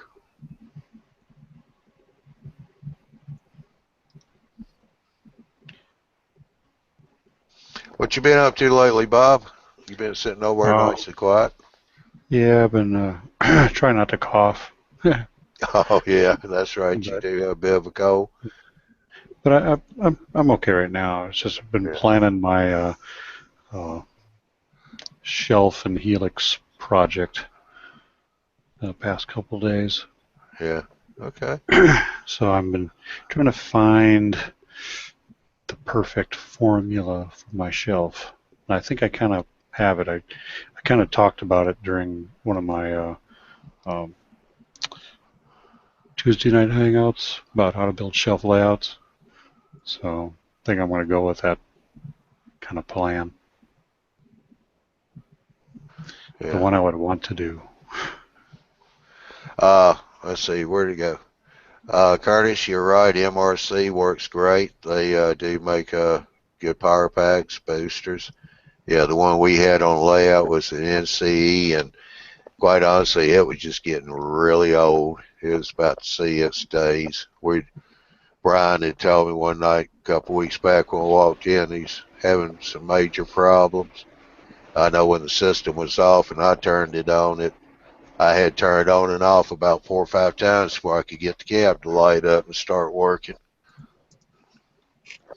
But yeah, NCE's a good system also. All right, that explains why Professor commented about the load Dwight had posted. I use only 3.5 amps, can run all locos with sound, no problem. He has 12 gauge bus and 20 gauge feeders. Yep, that'll work. Mm-hmm. I'm probably going to move up to a 5 amp. There's as much power I have to go for distance. Yeah. Professor, a comment I made was small tunnel, large kid. Was not working. He about got his head in there and that was it. Round tunnel, square kid. Yeah. I think I plan on opting for more but lower power boosters so that it gives me more zones for circuit breaker protection without having to have circuit breakers. So instead of having circuit breakers, I'll just have a lot of boosters, but I'll have a lot lower powered boosters, 3 watt or whatever, because you can buy those so economical. I mean, like the Tam Valley booster is, $40 or something, or $45 or $50, and you can have multiple of those, and it gives you block by block circuit breaker level protection without having to have the PM circuit breaker boards. Yeah. All right. Professor's got several comments here, and I'm going to read all of them at one time, so it'll all kind of fall into place. This is about the amperage and all. Sound card plus up to 0.5 amp, especially if volume is cranked and all function outputs on at the max current. He's also saying here, using a lower ohmage speaker will also stress the sound card preamp, power amp, and add more current to the draw. That is definitely true. They'll add more power. 0.1 amp per active function plus the heavy load of the power amp. You got to match the right speaker, but if it does 0.5 ohms for one of those, or 0.5 watts for one of those, then I could not get away with a 3 watt booster because my passenger train would be 5 watts or more. I mean, and it's only 4 cars. I mean, there'd be 2 watts there'd be 3 watts. So 2 watts for the 4 cars, including lighting and keep alives, and then a watt or so for locomotives. I mean, that's gonna kill my 3 watt booster right there, and I definitely need the ability to have 2 trains passing in a single district governed by a single 3 watt booster. That, I don't know. Seems like, yeah, it seems like sound cars would put a pretty high, a lot of burden on all your power then.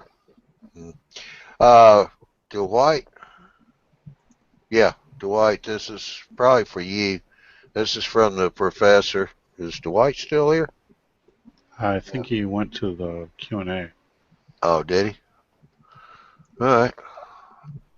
Well, if he's in Q&A, he'll see this. But professor was asking, you run all locos? Yes, but how many simultaneously? Yeah, that's another good one, because if you get a whole bunch on there, you'll eventually max out the, yeah, Dwight is on Q&A. I'll weigh in with my little Bachmann 1 amp DCC controller I was using.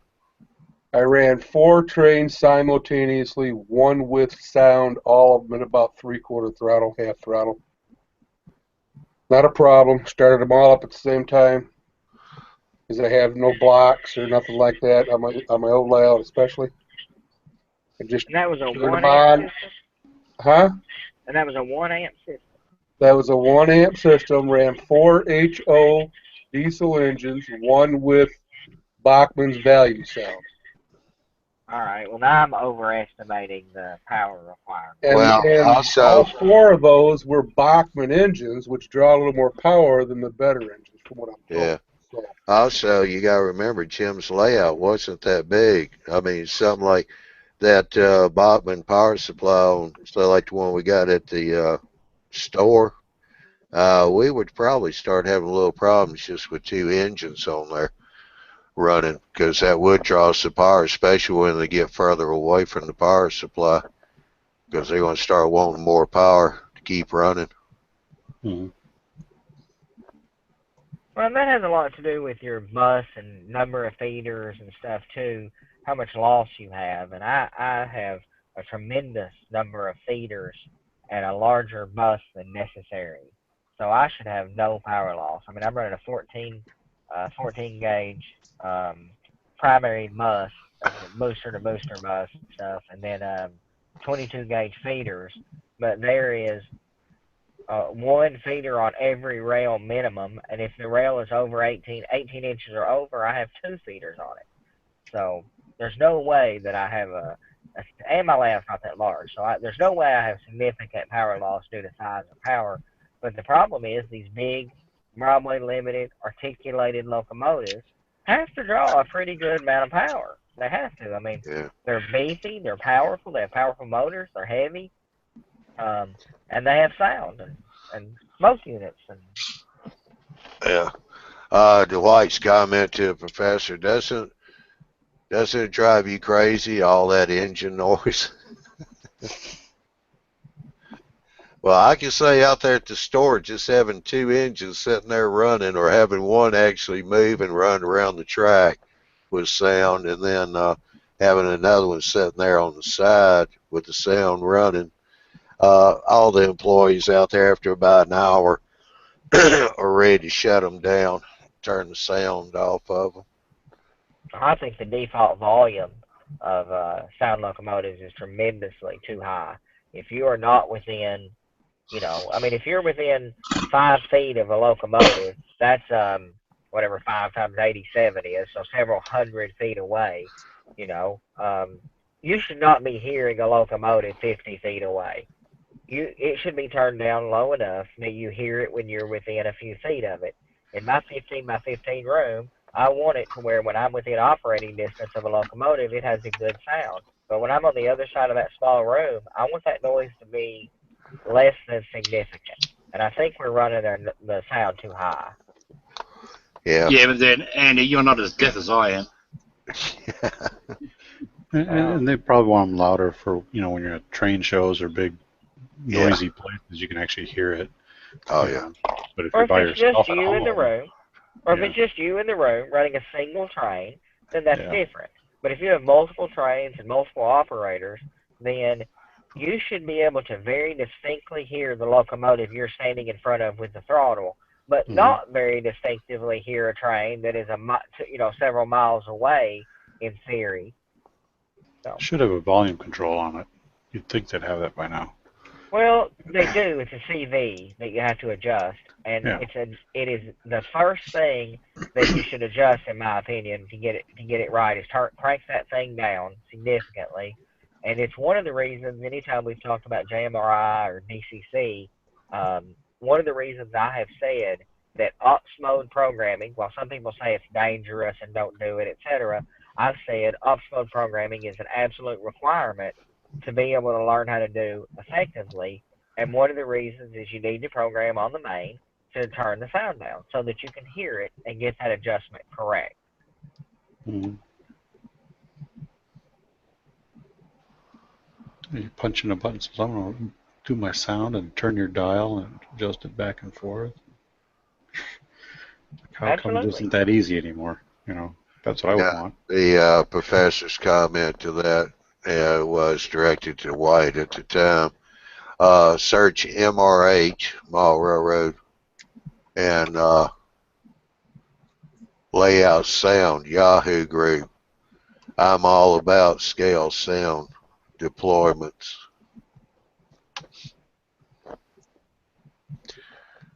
So you go search the Layout Sound in the Yahoo group.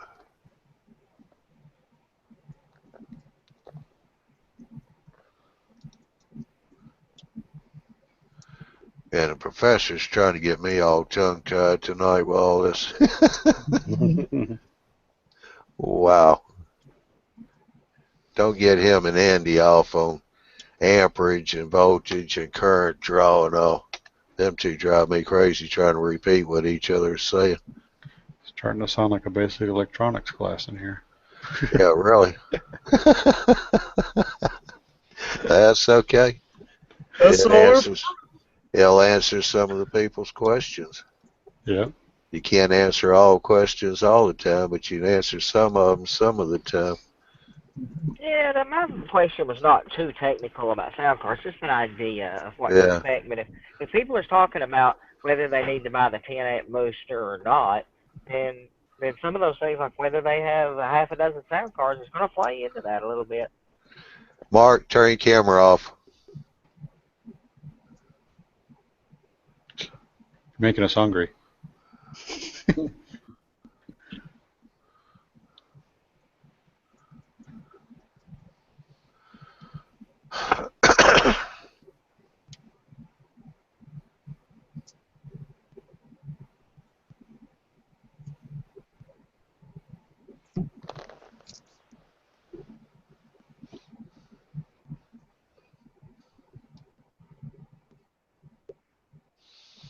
All right, what else we got here to kind of get everybody off the track of electricity?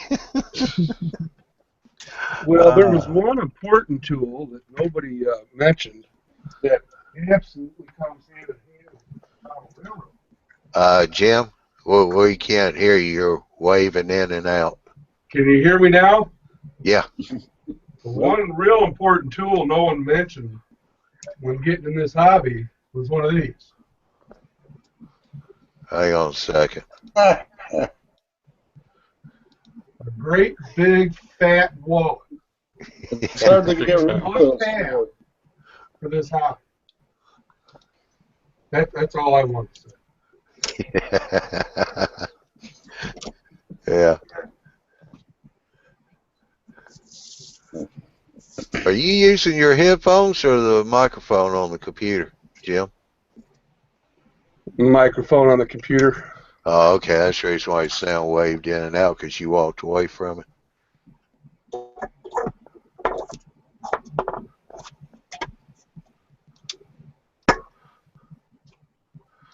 I just wondered.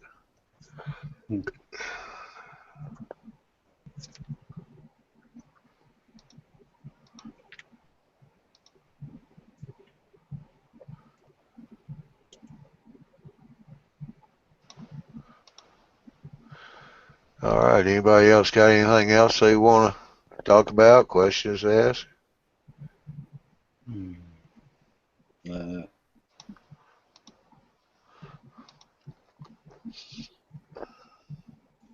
How's that? Sound better? Yeah. Yeah, no, it's just that, you know, when you walk to the other end to show your number one tool to the camera there, just your voice wave because you're just getting away from the computer.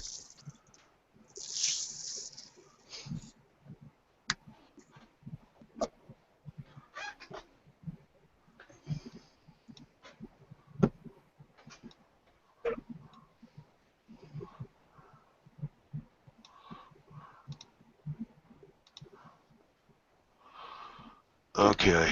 Hmm. I think we're all at a loss for words. That's kind of like a first. Yeah. Pretty much, I think one of my best tools is scale rulers. Oh, yeah. So it helps you scale out how much. And that was one of the tools I used tonight to measure how big openings are, and you can also measure how long of a wall you want to build and all that. Right now, mine's a tape measure. It's my best tool. Yeah. I'm measuring walls and table space and everything else, trying to figure out, is this thing going to actually fit in my room? How high do I need it off the floor? You know, all that good stuff. A lot of planning. Well, one tool that I'm really finding indispensable, especially tonight, is that lighted magnifying glass. Oh, yeah. I'm trying to tape up a building so I could just spray paint all the trim that I want spray painted a different color. And I'm really having a joyous time seeing what I'm trying to get done. These are mine. Yeah. I think the battery's going dead on this side. Yep.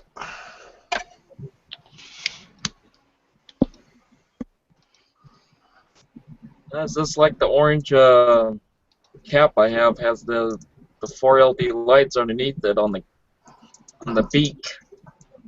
Mm-hmm. I got one of those too.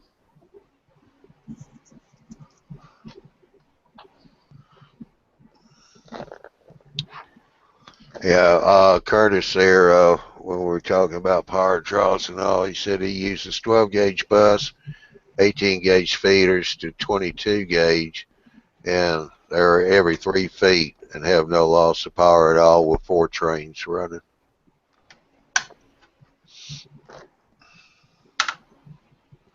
Having a nice lighted magnifying glass thing works great. Yeah.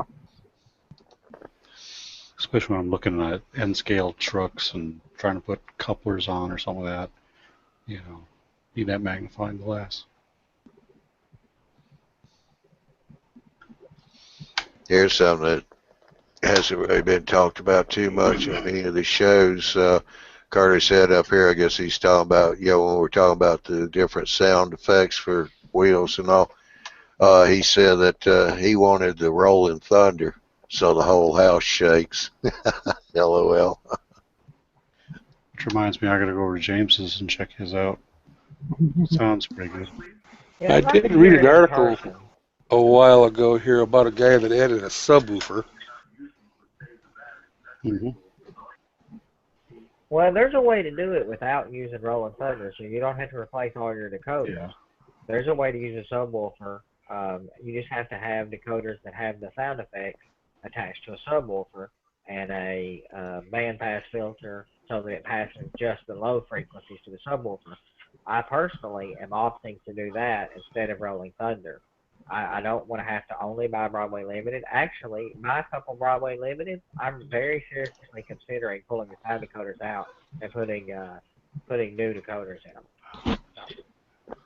I'm thinking what Jim's talking about, the guy that did it, is Stephen Benton is his name, and yeah, he used subwoofers to do sound and all that for his layout.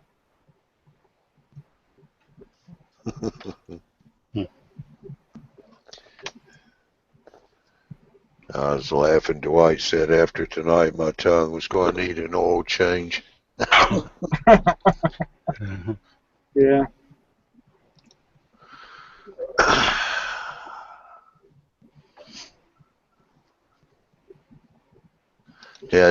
agrees with y'all about the lighted magnifying glass. He's a big fan of that too. Yeah, I use it all the time. Yeah, mine, I've got, it's a floor model on a big gooseneck. Works great that way. It's not up on the workbench getting in my way. I actually had to drill a hole in my metal frame on my table. And I dropped the pin in there, and that's where I got that thing mounted because I don't have a real base for it. Yeah, that works. I bought mine at Harbor Freight. It's got a clamp. It clamps to a tabletop. I think it has a 5-inch glass optic magnifying glass with a round fluorescent tube lighting. Yeah.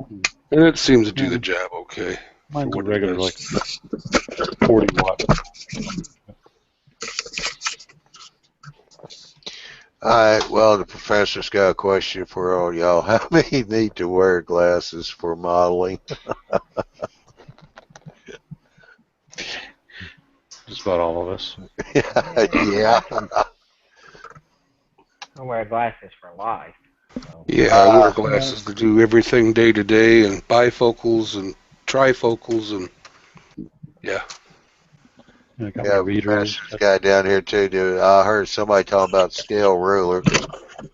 Didn't mention that earlier, and the small engineer's square too. Was that ever brought up as far as basic tools? Having the small engineer's square? Or a No, I small don't think square? I said that one. One I found I like in the square is that one that Micro Mart sells. It's got the thin handle part on it, the short leg. It's real thin. So that way I'm cutting balsa wood or something, the blade doesn't sit up high.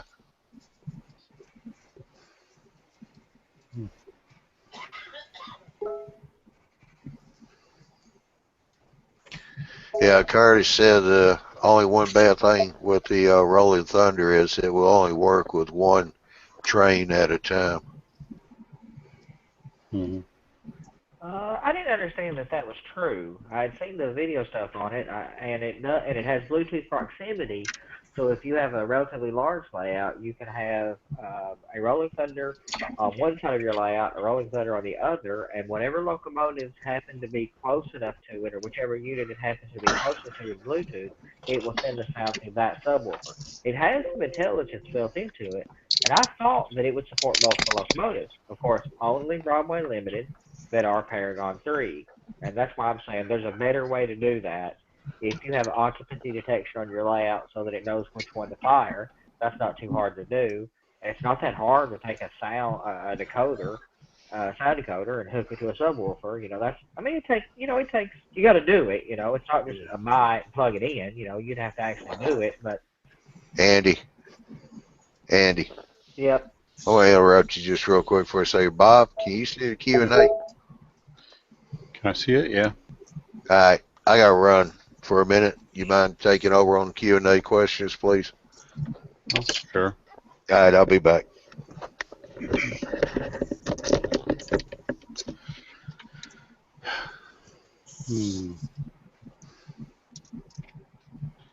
What's a fluoro magnifier ring? I think Jimmy had one. Is that a brand, fluoro? I believe so. Round fluorescent. Just round fluorescent? Oh, that's what it means. Yeah, it's a round fluorescent one, ring, something like that. Yeah, sort of like a makeup mirror kind of thing, yeah.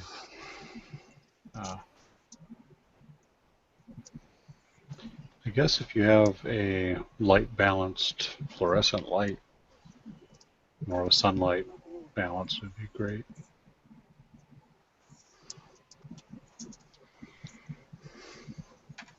Not sure if they have them in the round kind of. I've had them in a 4-foot long fluorescent tube.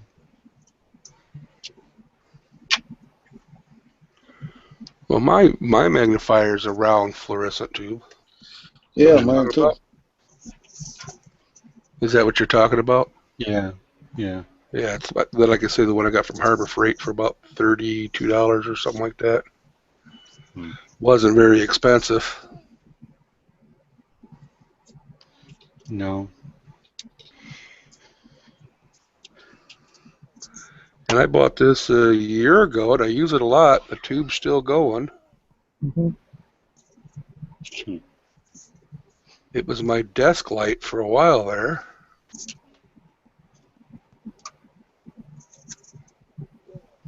So I left it running even if I wasn't using the magnifier.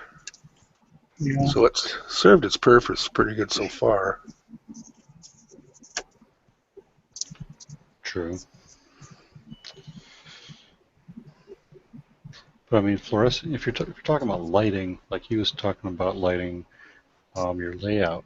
It's not color matching the balance. Oh, I see what you're saying. Yeah. So, like, well, I would probably never use a round light, fluorescent light anyway, unless it was sunlight balanced. You're gonna spend a little extra for those kind of bulbs. You probably want them straight and long so you cover as much space. I guess I just haven't got, or thought I have gotten that far in the hobby where I was worried about color balancing the light of my layout. I mean, it just, to me, I don't see the use in it. Yeah, and I probably just made a few people die, but... Well, it's for the photographers out there. You try and take a picture and you want an actual representation of sunlight. Mm-hmm. You want to get something as close to sunlight as possible. Makes things look a little bit more real and the colors match what you expected it to look like. I thought that's what all these photo editing softwares are for. Well, yeah, it helps to have it right the first time. Yeah, okay. That's probably very true. And that's even if you're not taking a photograph, you're looking at it, and it looks more real, just to your own eye.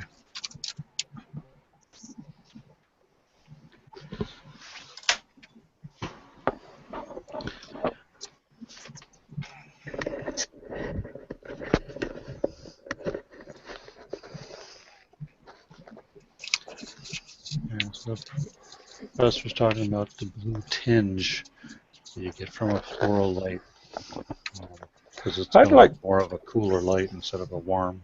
I'd like to know what people do to try to brush the paint on trim of a building without having to do all this taping. I'm spraying because I don't want brush marks and stuff, and I guess that's part of it. How do you paint without getting brush strokes? I mean, do you do a couple of coats? I'm trying to weigh, is it worth my time? Because I've spent quite a while now just trying to tape up this front part of this building. Yeah, I found spraying definitely does a better job. Yeah, and that's what I was thinking. That's why I'm sitting here trying to get all this tape in these little areas, but I'm having second thoughts. I guess it's taking me so long to do this. All right, I'm back. Oh, you went somewhere? Yeah, had a little excitement upstairs. Oh, your bladder actually said let's get rid of this stuff. No, when you hear your son go running down the hallway and the dog's barking, you might want to go see what's going on. Oh. Yeah, you might want to grab your pistol and go look. Grab your razor strap.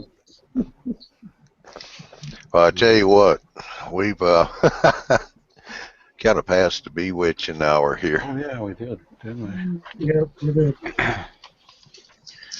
So let me get this set up here, and I'll be darn still there, so I don't have to do all this other stuff. Nice show, Johnny. It was fun tonight. Thank you. Thank you, Jason. Yep, no problem. It was Well, I'll tell you what, folks, we did have a really good show tonight. Jason, thank you again for your presentation on how you're doing your coal loads. Appreciate that. I want to say thank you to Bob, Phil, Paul, yeah, Mark, Jim, Jason, Andy, Andrew, Dwight, those on the panel, for y'all being on the panel. I want to say also thank you to Big Bill. He was in on the Q&A. Art M.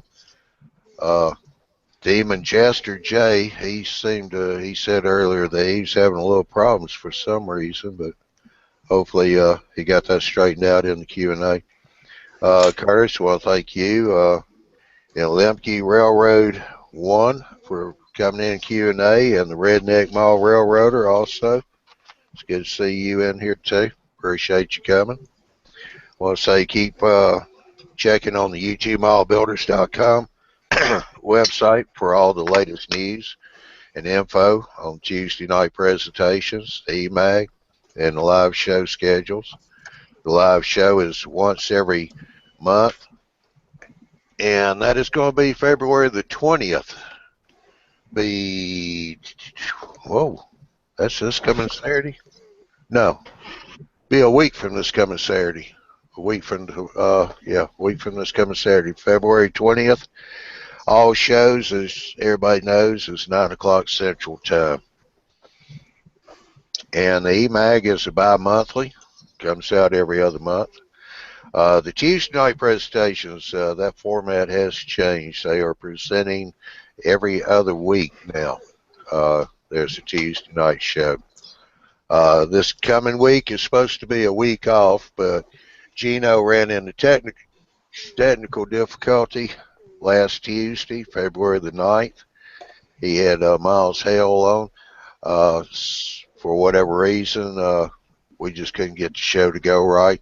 And so we've rescheduled that to February the 16th, which is this coming Tuesday. Gino will be doing a Tuesday night presentation with Miles Hale. Miles is going to be in a layout tour, and I've already seen part of that, and that is one nice layout. It's something you don't see at all. I haven't seen anybody do it this way before. It's very interesting and really a cool layout, and that's all I'm going to say about that. But yeah, I know.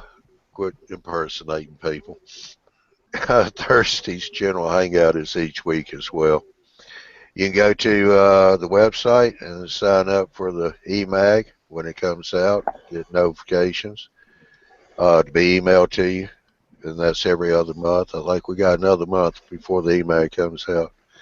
And with that, I want to say thank you for participating in tonight's hangout. Appreciate it. We've had another good show. And with that, we're going to put this one in the can. So everyone have a good night. Oh, just a quick update. Baller Man Mike, for those that try to keep up, his son did have surgery 2 weeks ago, and everything went just fine. So he should be doing a lot better. He still is going to have to go through some more chemo treatments. But the doctors were very pleased, especially when they said it was a 17-hour surgery, and I wound up being 7 hours. So it's always a good prognosis right there. All right, with that said, appreciate it, and we will see you next week. Same time, same channel. Bye.